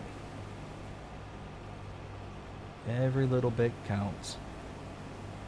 Let's see. Dust Bunny, you've accomplished a lot on this map since you first started. I think you're doing a great job. By the way, don't forget to check the... Yes, the honey production. So, I really enjoy the kind of cubby that I put the spawn point in for the honey production. But I also don't. Because I always forget to check. And yeah, I'm sure if I go and check it right now, there'll be, a dozen pallets just sitting in there just collecting dust. It's one of those that, unless it's like out slapping me in the face, then I forget about it. And then it's just sitting there and just wasting resources. And not necessarily wasting resources because it's still spawning, but then like it's just money that's just sitting there that I could be doing something with. See, now you got me really curious as to how much is it kind of squirreled away in there. Anybody have a guess as to how much do you think is in that honey shed? Go ahead and leave a comment what you think it's going to be. Because I legitimately I have no idea. It's been what 2 or 3 episodes, and in those 2 or 3 episodes it may have been a month, maybe 2 between the time I did the last run to this live stream.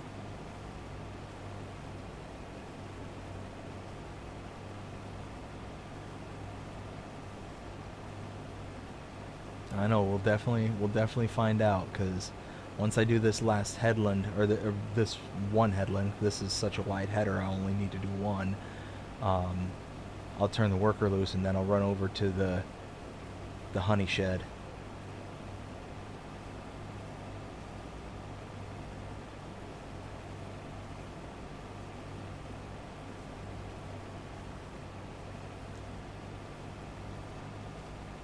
I'm also thinking too, that I'm getting to the point in this Let's Play where I need to start investing in property, in fields, and I think we're to the point where I need to start expanding in that way. Not just the expansion of productions and being able to make money, but being able to actually have the ability to plant more and more products. So like I said, there's several avenues that I need to chase down at this point in the Let's Play. So it's, how am I going to progress onto the following episodes? And we're getting on to the next episode is going to be episode 22. It feels like it was only yesterday when I was doing episode 1. I mean, to be really honest, it's been a series that's been going on for well over a month now. The first episode being recorded maybe probably early last month.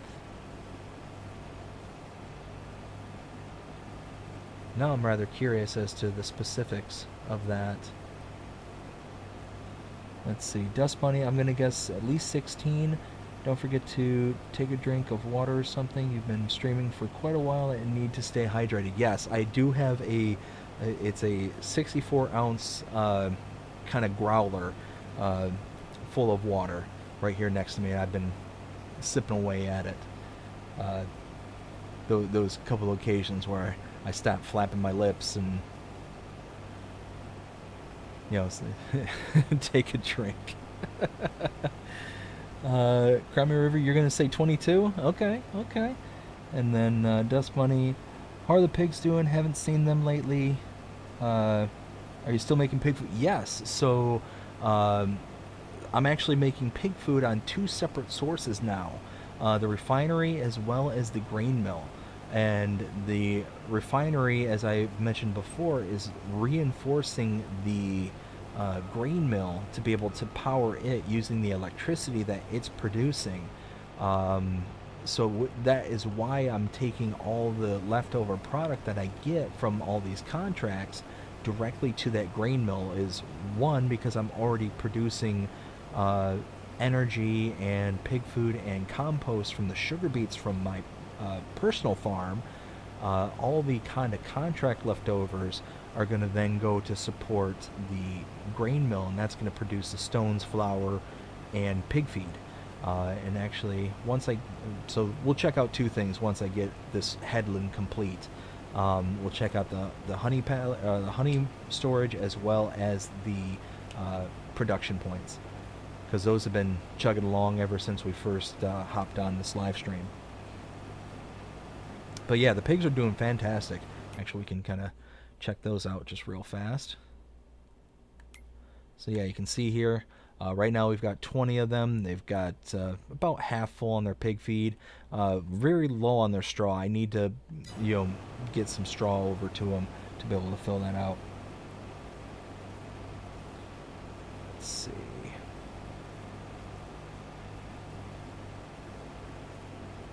I'll get around this corner and then I'll read what you wrote there, Dust Bunny. Because with my luck, I'll start reading it and then I'll start trailing off and I'll run into that tree in front of me or something.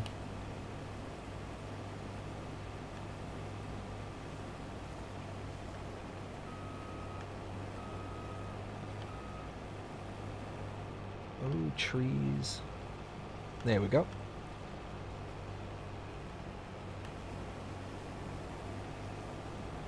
I don't know why. I didn't realize that this harvester held so much product. We're already over 14,000 and we're only at 87%. It's actually a really nice harvester. You got the ability to have a really wide header on it, but at the same time being able to hold a lot of product. Isn't this the 9R John Deere?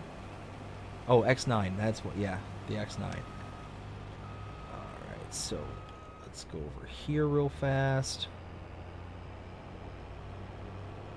because this is the kind of straight edge right on this corner here.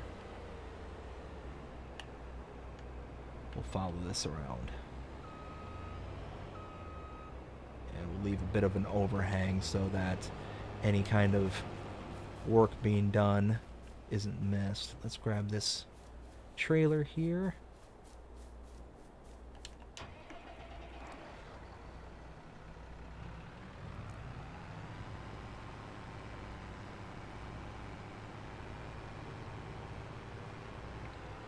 And we'll go ahead and unload what we have so far.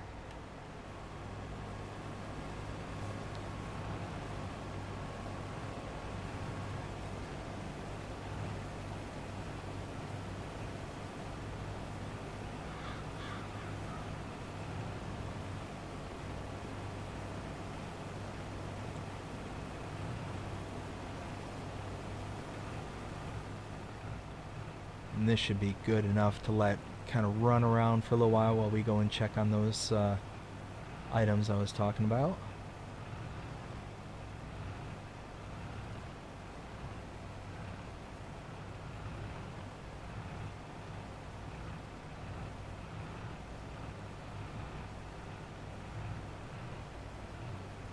Alright, that should be good. Alright, we'll let that chug along. Park that right there. Alright, let me catch up with the chat and see what everyone's saying so far. So, let's see. Dust Bunny, so if you're going to buy additional fields, what type of crops are you interested in growing? And will you do any other productions? So, if I decide to go with corn as the kind of main farm products, like the two fields that I have available to me with corn, then likely I will do another type of product that will either be contrast to that. So if we take a look, I am growing barley in the big field. If I do two small corn fields here and here, I might consider doing something like maybe a canola field, maybe purchase a field with canola in it, or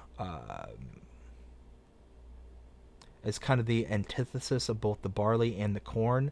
Um, I think that would kind of be a good way. And then I could open up the branches to do either, I think the grain mill will do canola flour, but it also opens up the avenue of being able to get the oil mill and going that route. So it's, I don't know, it's really going to depend in that regard. I'm also kind of kicking around the idea of maybe trying to get into some cotton. It's been a long, long time since I've done any cotton. So I think that would be kind of cool. Like outside of contract work, I think it'd be cool to be able to do it that way. Let's see. Crimea River, I almost forgot to tell you, I placed a TMR mixing station on my farm, and the other day I got 2 contracts, one for silage and one for the other for hay.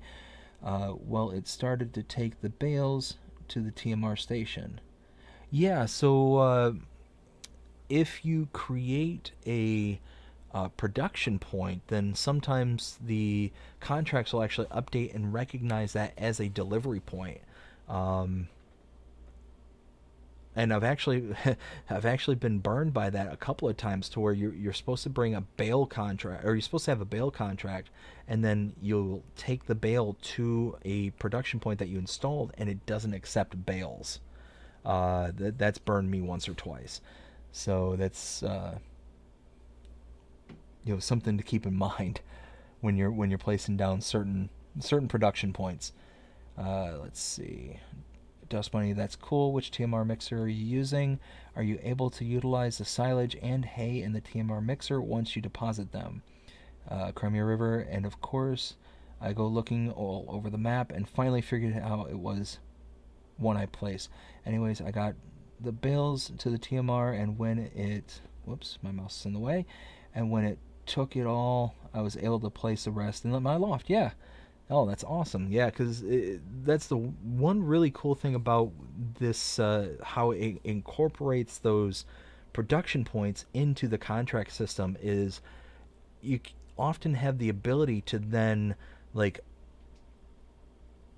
keep the overage in that production site, which just by its nature helps out, like, it helps you kind of get that production off the ground more than what would be kind of the natural progression of that map, or that production. Let's see, good job, CMAR, and get paid for the contract, and yeah, definitely a win-win situation.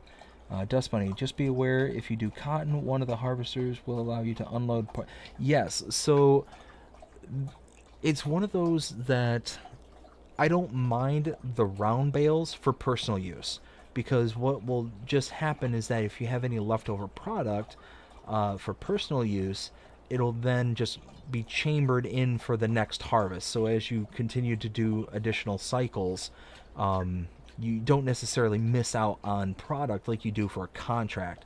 And that's actually something I learned here recently with the whole the whole mix-up for the contracts that we were discussing earlier.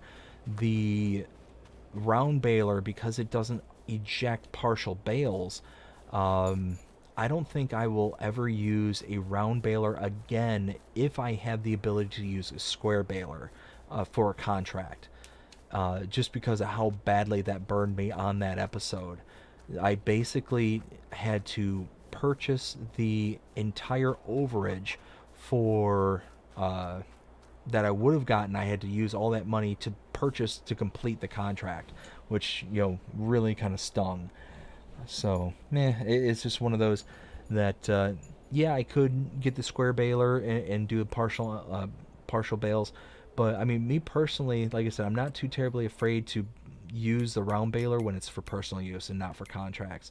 And the other thing too is that they have a couple really nice mods in regards to cotton. So you've got you obviously got the Colossus harvesters, which these things are just insane. You can actually run, let's see, this one has a 40 mile per hour working speed. So you can run this at 40 miles an hour in the field. and you can create your 10,000 liter bales as normal. That's all fine and dandy. And those are like the very unrealistic mods kind of thing. But then you've got these ones that are kind of more based in reality. This one here is a little bit cheaper than the base game round baler, and it does have a little bit of a power loss. It's a little bit shorter. I think it's 6 meters. No, this is the same size. But this one here has the detachable headers on it, and you've got this massive 10.5 meter header and 6.8 meter, as well as this one has the 11.4, and this one only being, you know, $700,000, not to mention the $150,000 header, so it puts it about comparable. This one's a bit more expensive, but again, you get that really nice wide header, which is really nice. Let's see. One is a square baler and one is a round baler, but I don't remember which one. Yeah, so it's the round bale that doesn't allow the partial unloads, and that's pretty much universal when it comes to the baling system. Is that if you have a square baler, you can always eject a partial bale. If you have a round bale, you can't eject a partial bale. It has to be a full complete bale. All right, so before we look at the honey, let's check out the productions. There. So this is the flour mill, and our current products in there that we have is a bit of corn, so we can actually turn that on. That's cake. Yeah, so corn flour. Let's turn that one on real quick and get what we can out of that. But you can see down here, 33,000 liters of flour, and there's a bunch of flour that's stacked off into the corner of that production site. 33,000 liters of chaff, 120 liters of stone, but that's already being auto distributed to the stone production. 33,000 liters of pig feed, so our pigs are going to be fat and happy for quite some time. I mean, I've got 33,000 liters here. They're half full already at the pig pen themselves. But then we also take into effect the refinery down here, which is producing electricity because it has the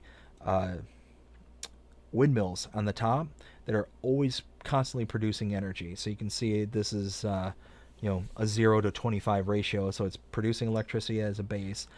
The sugar beets that we put in, which we have had over 200,000 liters, now we're down to 184,000. That is producing diesel, methane, compost, and pig feed. And you can see here, you know, right now, because it's distributing, we only have 4 liters, but we have 2,000 liters of diesel, which is going to be changed over to an electrical charge at a rate of 10 to 25. We have methane, 110 liters, and that's being converted from 1 to 25. So we are really ramping up the amount of electrical charge that we're putting out, because we're taking diesel and methane and the free electrical that's being collected and pushing that into electricity, so it can charge that it can power the flour mill. But we've got 15,000 liters of compost and 6,000 liters of pig feed here. So between the two production points, we have almost 40,000 liters plus the 40,000 liters we already have in the pig barn. That's a win-win to me. I mean, that's pretty awesome. But we saw those. Let's take a look at what's in here. So we had, what were the guesses again? I think it was 16 and 22. 16 and 22, yes. So let's see. Oh, so not as much as I remember or would have thought. Let's see, 1, 2, 3, 4, 5, 6, 7, 8, 9. 9 is the winner, and considering both were over via the Price is Right rules, we all lose. That's okay though. We're all winners on this channel. Let's see. So, let's see. Oh yeah, $8,000.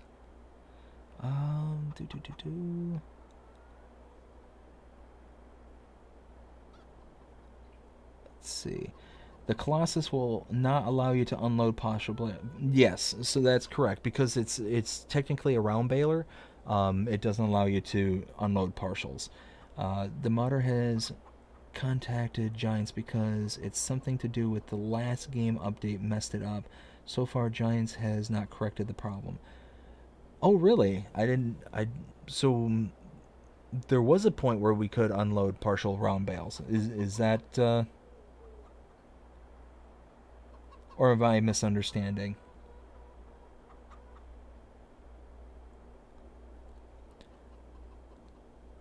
Oh my, I totally guessed wrong. That's okay though. That's okay. We just the 8,000 was how much? Yes. So the $8,000. Yes, it did cost me 8 grand, and I think I made a like 7,950 or $25 worth of leftover product. So I ended up like coming out of pocket like 75 bucks when everything was all said and done. So I was pretty bummed out by that. Because normally cotton is a huge money maker. Nope, nope, nope, nope. There we go. Wow, wow. This harvester is working like a champ. Alright, it's missing a couple spots, but this harvester is a beast. I gotta remember this. Let's see.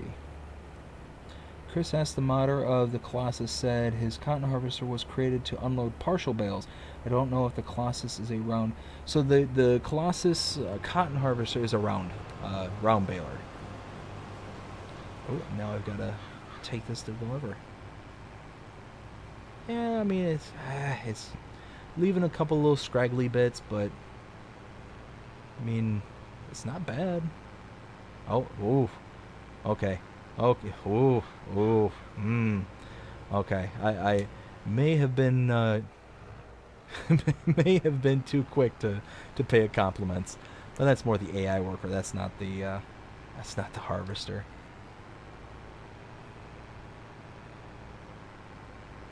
I do like how Giants has kind of reeled back their unwillingness to have the unrealistic equipment, because although this game is called Farming Simulator, the great thing I've said numerous times is the ability for anyone to play the way that they want to play. And you've got, like YouTubers like Mr. Seeley P, who kind of oscillates between a kind of semi-realistic to unrealistic kind of gameplay. I kind of do the same thing, where there are times where at the very beginning of a Let's Play I'll say, well, I'm going to try this and be a little bit more realistic than my usual. This one has been kind of more relaxed because I really got burned out on the Let's Play before this, where I was trying to be a little bit more realistic. So I wanted to kind of reel that back in and be less, mindful of the realism, quote unquote. But then you've got players like DJ Goham, who will just completely go nuts when it comes to doing the job, doing it the fastest way possible, and realism is not even an option. Like it's one of those. It's funny to watch the kind of stuff that he'll do, because he's on a PC game, PC version of the game, and he will do things where he will actually customize the XML files and do all the stuff in the background himself, to where he'll increase the working width, he'll increase the working speeds, he'll increase the capacities, all that stuff on his own.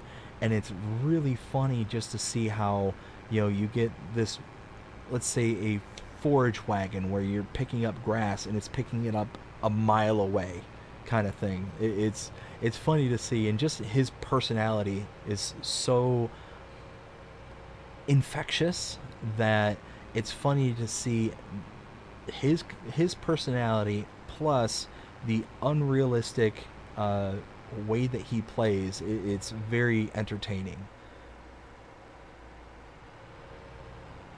And we're almost to the sell point.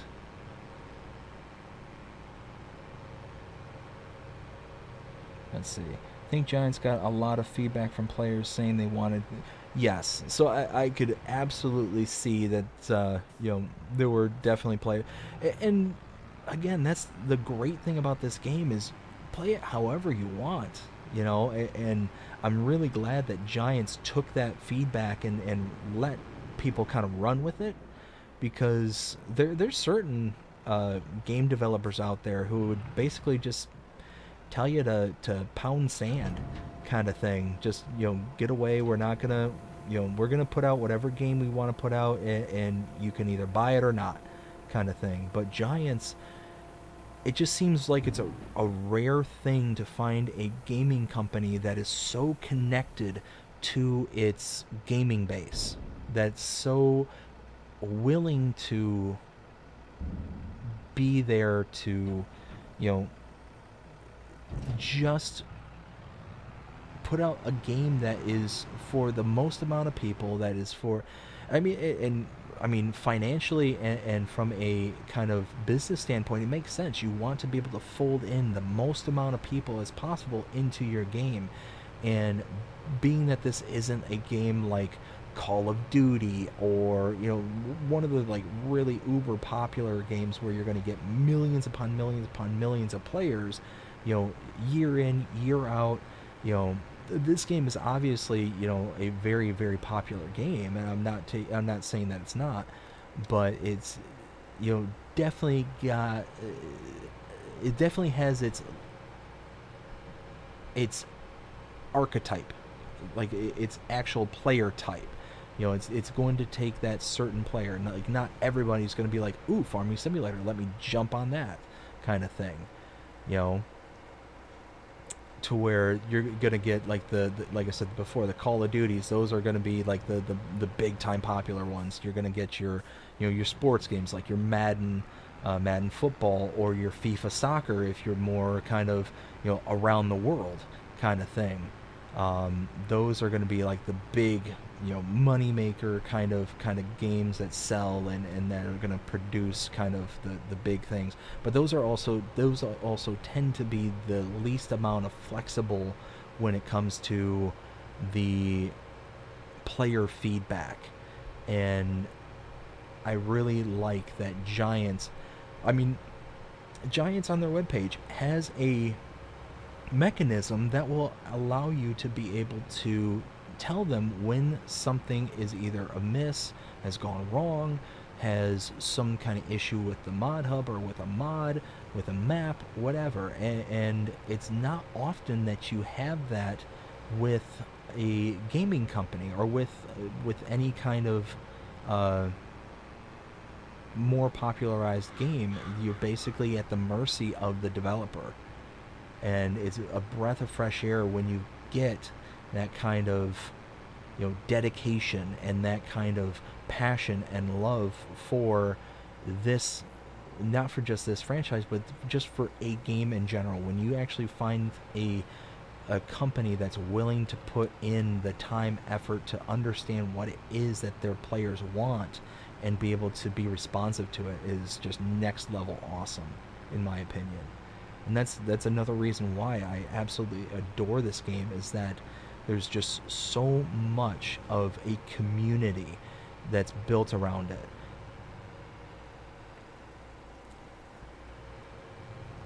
Yes, DJ Goham is an absolute goofball, and he's just one of those kind of lovable people. Like you just feel like you could just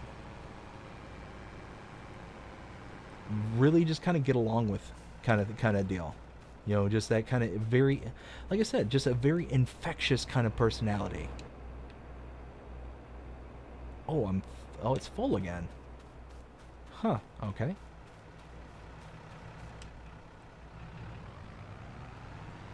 Ooh, and it is leaving behind a lot.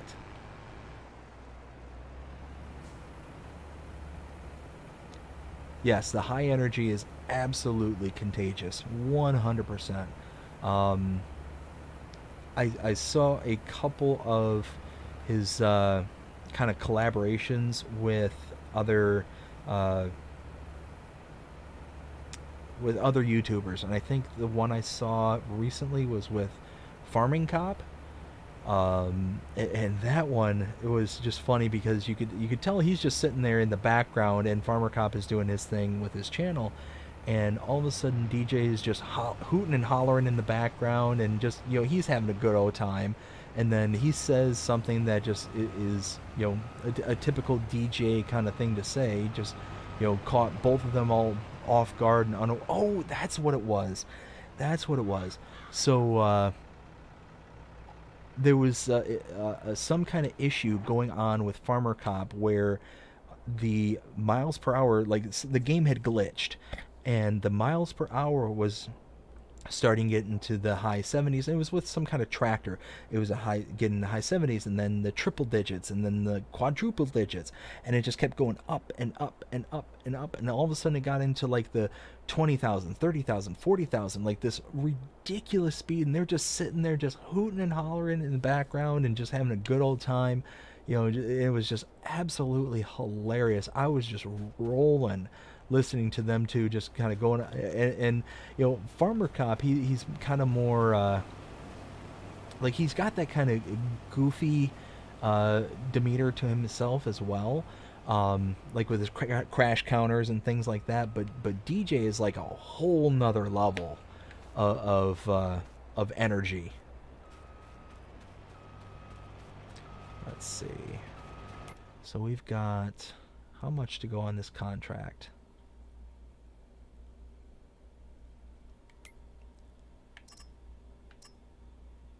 Alright, so these two are still active. Yeah, Farmer Cop can be high energy, absolutely, but it's one of those, like, I think it's more the demeanor is kind of more reserved. Like, maybe that's not the best way to describe it. Maybe just kind of with the tone of voice that he has, like, he can be very high energy, but he's got that very calming kind of voice to him that kind of makes it sound like it's more reserved than what it actually is. Let's go ahead and hop in here and see what kind of...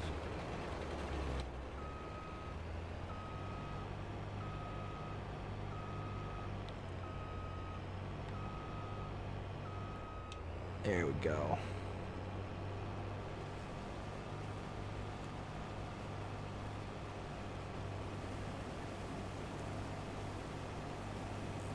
Oh man, so this has been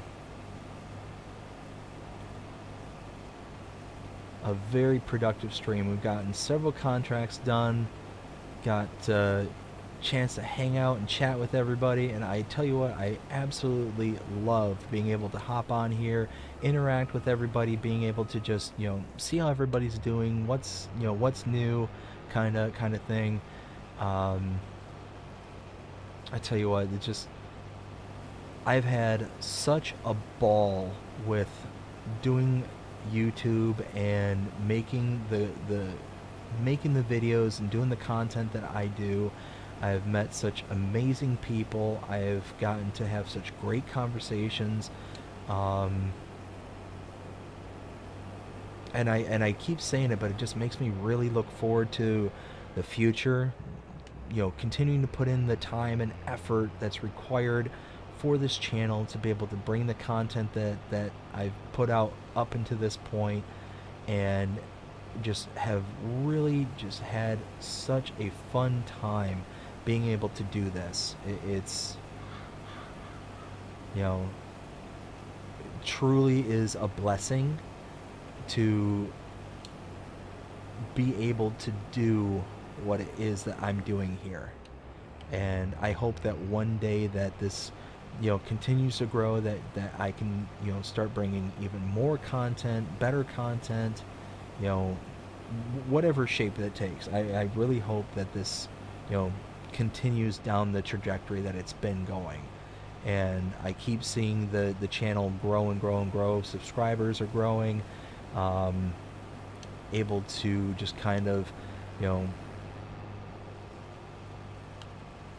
go along and just make a place that is just an absolute joy to be around and to be a part of. Oh, you know what? That just occurred to me. Um, so I started to talk about the membership earlier, but I didn't give the shout out like I'm supposed to. So again, Crimea River, thank you for being a, you know, tier 2 member. Thank you so much for, believing in this channel, for contributing to it and being a part of it. Um, and just want to make sure that I, fulfill that part of, of this, because it is deeply, deeply important to me. And every subscriber, every single person that follows the content, that follows the channel, is deeply important. But, my tier 2s that I have right now, Crimea River, yeah, that is a level deeper. That, just is the start of the growth that I was talking about before. Being able to do what we can to be able to, allow this channel to grow and to do, like I said, the bigger and better things. I would love to be able to, maybe one day expand into to the various mods to be able, to, like I said, I don't necessarily know what this channel could grow into to be, but who knows? Maybe one day, the sky's the limit, and I'm just, looking forward to figuring out what that could be. So again, thank you to Crimea River for being the original tier 2 member, and thank everybody who has subscribed to the channel, that has interacted, has been a part of the growth that we've had so far, and I just look forward to seeing where this goes from here.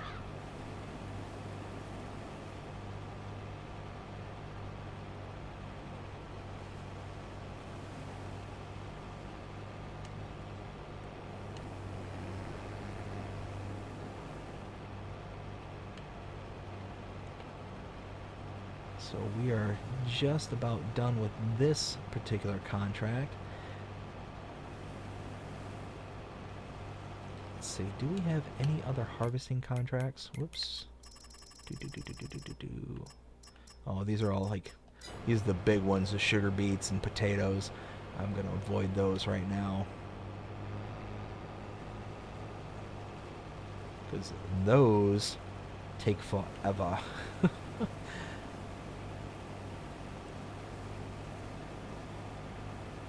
And it's, wow, it's already almost midnight. I cannot believe it.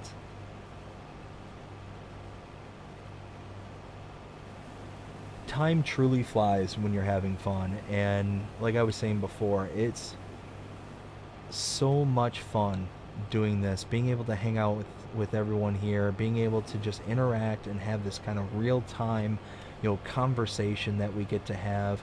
Like I mentioned earlier, it started off in kind of a somber note, but I feel personally that we were able to kind of, turn it around and be able to turn it into a stream that was very enjoyable, at least from my end. And it's one of those that I truly do cherish, being able to do this and to be able to hang out with everybody and to interact with everybody. It's I sound like a broken record, most likely, but it's because I want to make sure that I'm truly emphasizing just how much fun, how grateful I am to everybody to just to be able to do this. Like I'm sitting here in my house playing a video game and interacting with people, all over the country, all over the world. And again, I never thought that I would be, talking to, somebody over in, Finland, somebody over, like, just on the complete other side, because I really never put myself out there to have really done a thing like that. And it wasn't until now when, I've really kind of put myself out there and have been able to, interact with a game that is a global game kind of thing. I've done, other kind of online gaming, but never online content like this. So it's one of those that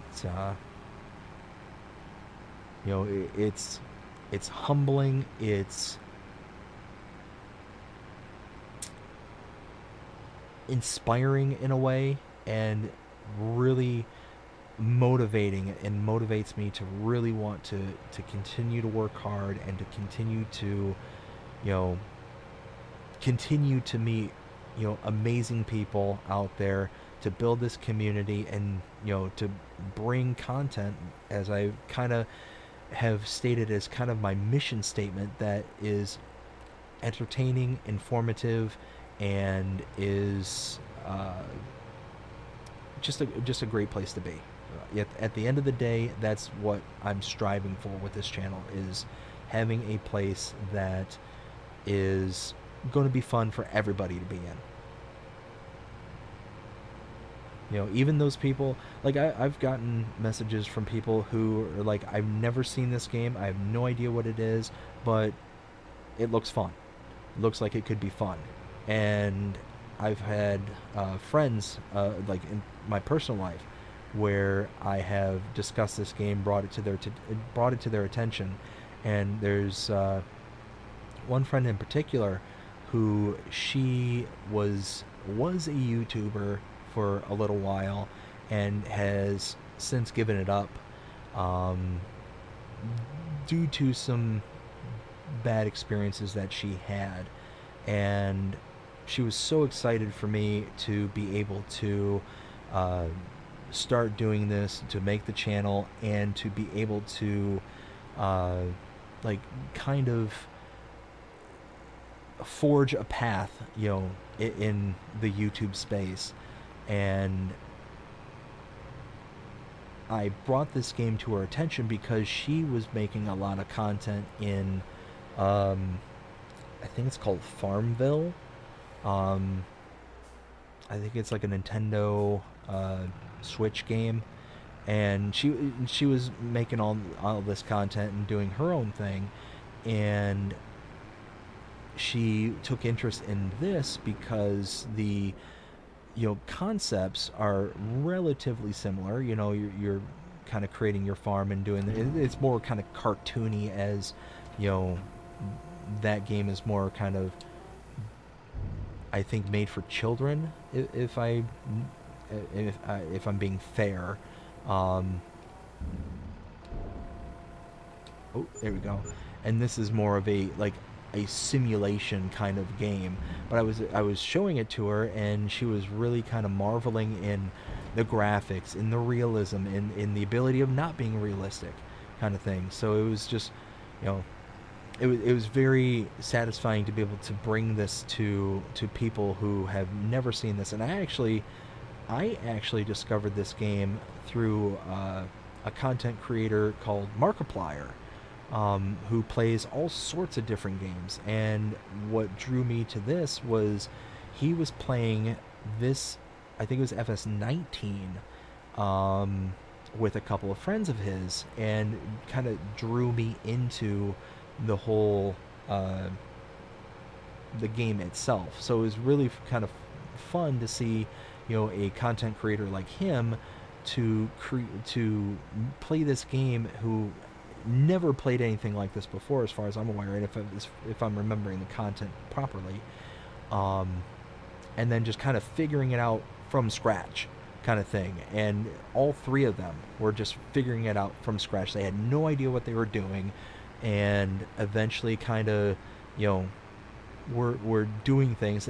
And I remember the episode in particular, what really kind of hooked me into the game itself was Markiplier was sitting there kind of doing his thing on his own, separate from the other two, and he ended up buying this massive sugar beet harvester, and he brought this thing down, having no idea how it worked, how it functioned, or anything like that.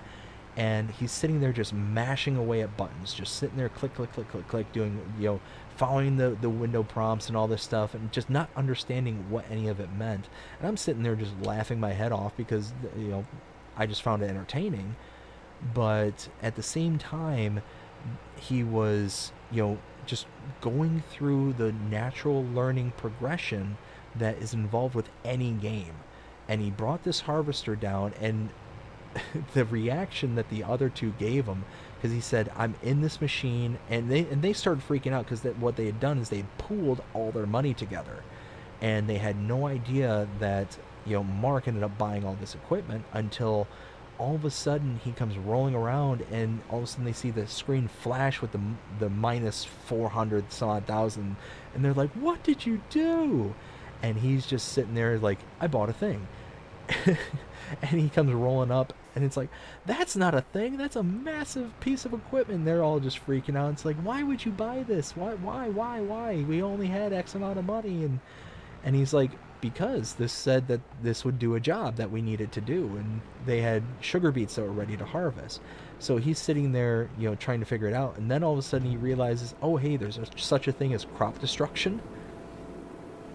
So he's running over all the sugar beets, destroying them, and not realizing how to get the things to work properly.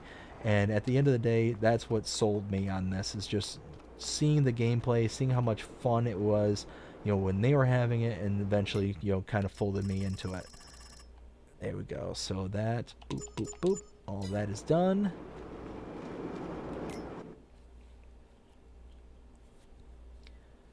And then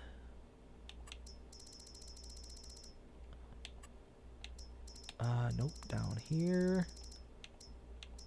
Alright, so corn is done. We now need sunflower flour.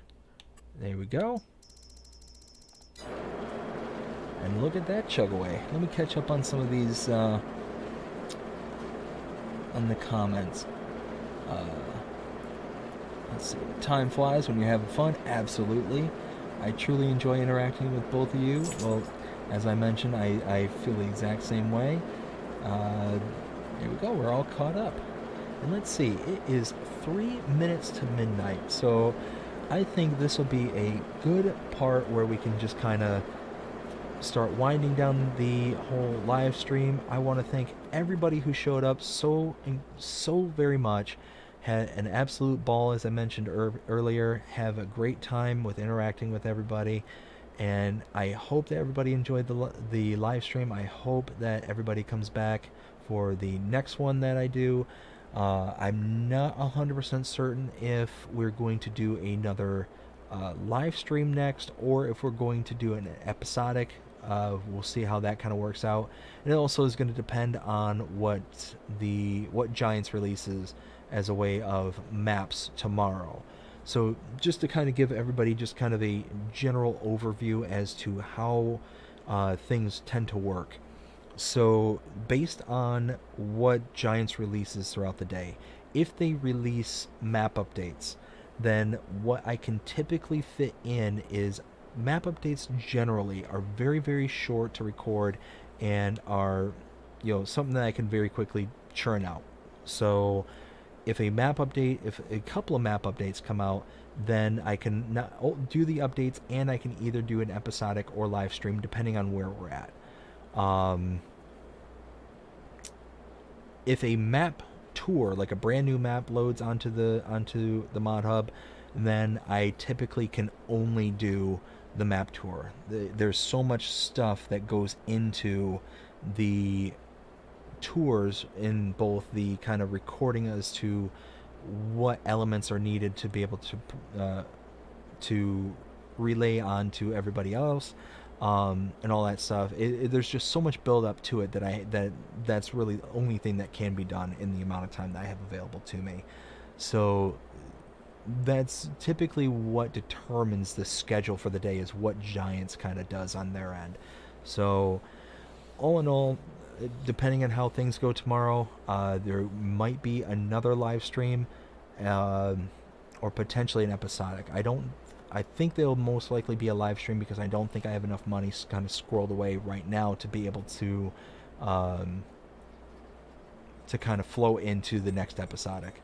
Well, I don't know. We'll kind of play it by ear. I tend